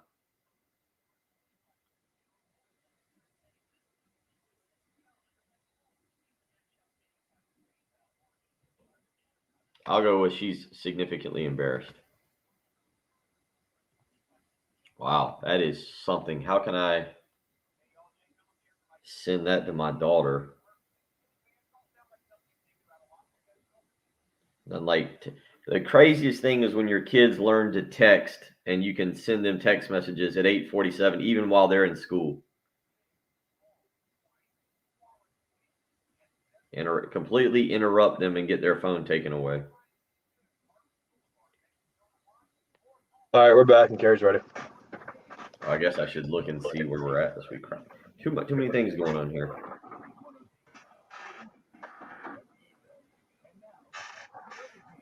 Oh, we're in Charlotte. Okay.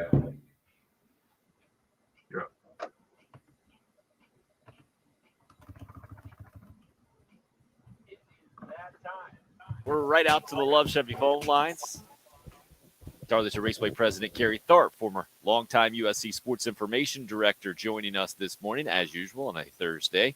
And NASCAR getting not the race that they wanted last week, and Gary, all the weather delays pushing Talladega to Monday, but Bubba Wallace did get his first win, certainly a notable one in the sport, huh? Well, it certainly was. And in fact, they had three first-time winners last week, and all three of the races they had there in the Truck Series, Xfinity, and then the Cup Series. And yeah, that's a huge win for Bubba Wallace and that 23-11 team. And, you know, I know Bubba pretty well. I was there when he won his first ever NASCAR Truck Series race in Martinsville a few years ago. And, you know, he deserves it. He put himself in position there towards the latter stage of the race. Everybody on pit road knew it was going to rain.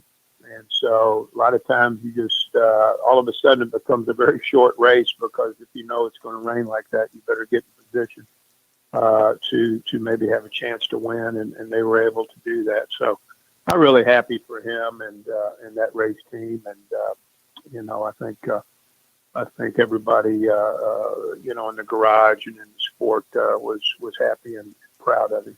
So basically the exact opposite sentiment of our leader in our NASCAR picks segment here with Bill up now more than 20 points on second place. Gary Tharp and Reggie Anderson from WLTX and News 19, the sports director over there. You guys are tied 21 points behind Bill right now, and Jen is 1 point behind both of you guys. So it seems like a race for second place right here. This was the first time in 4 races, I believe, that you 4 did not correctly pick the winner in this thing. So now that it's the last round of 12 race, moving from Talladega to Charlotte and the Roval, how you feeling about this week, Gary?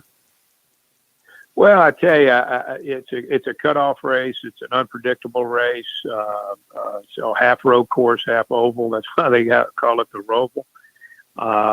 And so I think it's kind of wide open. There's some guys that really need to win if they're going to get into that top 8. And I'm talking about some pretty good drivers like Kevin Harvick and a few others. And there's not a whole lot of room even for those that are inside the top 8 right now. So I think sparks could fly, and it could be an interesting weekend up there at Charlotte. Bill, what do you think of the analysis there from Kerry about this weekend? He's got a lot going on. Obviously, Darlington stuff. He's got to start preparing. It's 2 races next year. I know he doesn't have the time to pay attention, kind of like I get to, and I get to really analyze this stuff. Totally understandable that was his analysis. Totally understandable. All right, Kerry, let's go ahead and get your pick for this week, and then I want to get some thoughts about Carolina and Tennessee. I know you made a lot of trips over to Knoxville. We'll get to that in just a second. But who are you going to go with this week for Charlotte? Well, I'm going to go with Ryan Blaney. Ryan is, I think, won up there once, and he's had some good finishes up there. I think he's going to punch his ticket to the round of 8. So I'll go with Ryan Blaney to win on Sunday at the Roval. What kind of response was that for you, Bill, over there? I mean, it's a good pick. It's a good pick, Mr. President. Good pick. Good pick. Thank you, Bill. That was not what I heard there as he was picking it. Jen's going to go Chase Elliott to win at the Roval. Oh, goodness. In Charlotte this weekend. Bill, what does that leave you with? Where's your head right now? Everybody, every betting person out there right now. Why did Jen get to pick second? Because why did Jen get to pick second? That was Kerry likes her more than you. You can't, up 20 points, all season long. We're holding a good gunner down, and I'm still winning. It's unbelievable. Chase Elliott was the pick there. Give me Kyle Larson. That's my second pick. I can't go Hamlin. I think I've gone Hamlin. What is it? I've gone Hamlin like 4 straight weeks. 1, 2, 3. Right. 3 straight weeks. Yeah, I can't go 4th. Give me Kyle Larson. Give me Kyle Larson. All right. What a guru. All right. Since we're being nice to Jen, even though she's not here, let's hear Kerry's thoughts on Tennessee. Yeah, Kerry, you've been over there a few times. I'll never forget being in the interview room after an overtime loss for the Gamecocks 15 years ago. They've had some really good games, and I know you've seen it up close and personal. Well, I have, and that's a huge stadium over there. Seats in excess of 100,000. I think that place is going to be popping. Tennessee's coming off a 62-point outburst against Missouri, and so it's been a great rivalry. I do remember that overtime loss. I think Demetrius Summers on our team had a heck of a game, and just wasn't able to close the deal there at the end. They've had some great football teams over there over the years, and I actually got my master's degree at Tennessee back in the day. And here's a little tidbit for you. I saw Herschel Walker's first ever college football game in Knoxville at Neyland Stadium, and I guess that had been in 1980. He ran over Bill Bates at about the 8-yard line and led Georgia to victory that day. But South Carolina is going to have to play well and continue to show improvement. But it should be a heck of a matchup Saturday over there in Knoxville. No doubt about it. We appreciate the insight. I can't imagine, man. Herschel Walker and Bill Bates, great names to bring up. And talk about instant impact, huh? Herschel Walker is a great example of that. No question.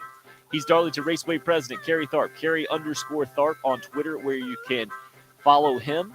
We appreciate the time as always, and good luck with your picks this weekend. Hope you can close that gap on Bill real quick. I sure do, too. Hope you all have a great day. Thanks. Darlington Raceway President Kerry Tharp. Always appreciate his time and insight. I didn't see the Herschel Walker thing coming. I didn't even know he had the Masters from Tennessee. Impressive stuff, Bill. Not either. That explains part of his picks, though. I mean, that 20. A piece of the puzzle is added. Appreciate all of your contributions today via the text line, the calls. Thanks for listening to the early game. Dan Patrick Show coming up next. We're back local at noon here on 107.5 The Game. Clear.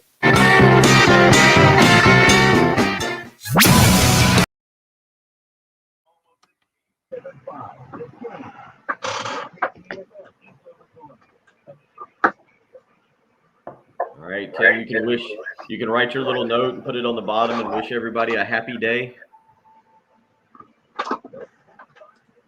One day we'll get Tim's mic fixed. Say goodbye, Bill. All y'all have a great day. Hope, RL, everybody else, we'll do it again tomorrow. Yep. Friday fun day.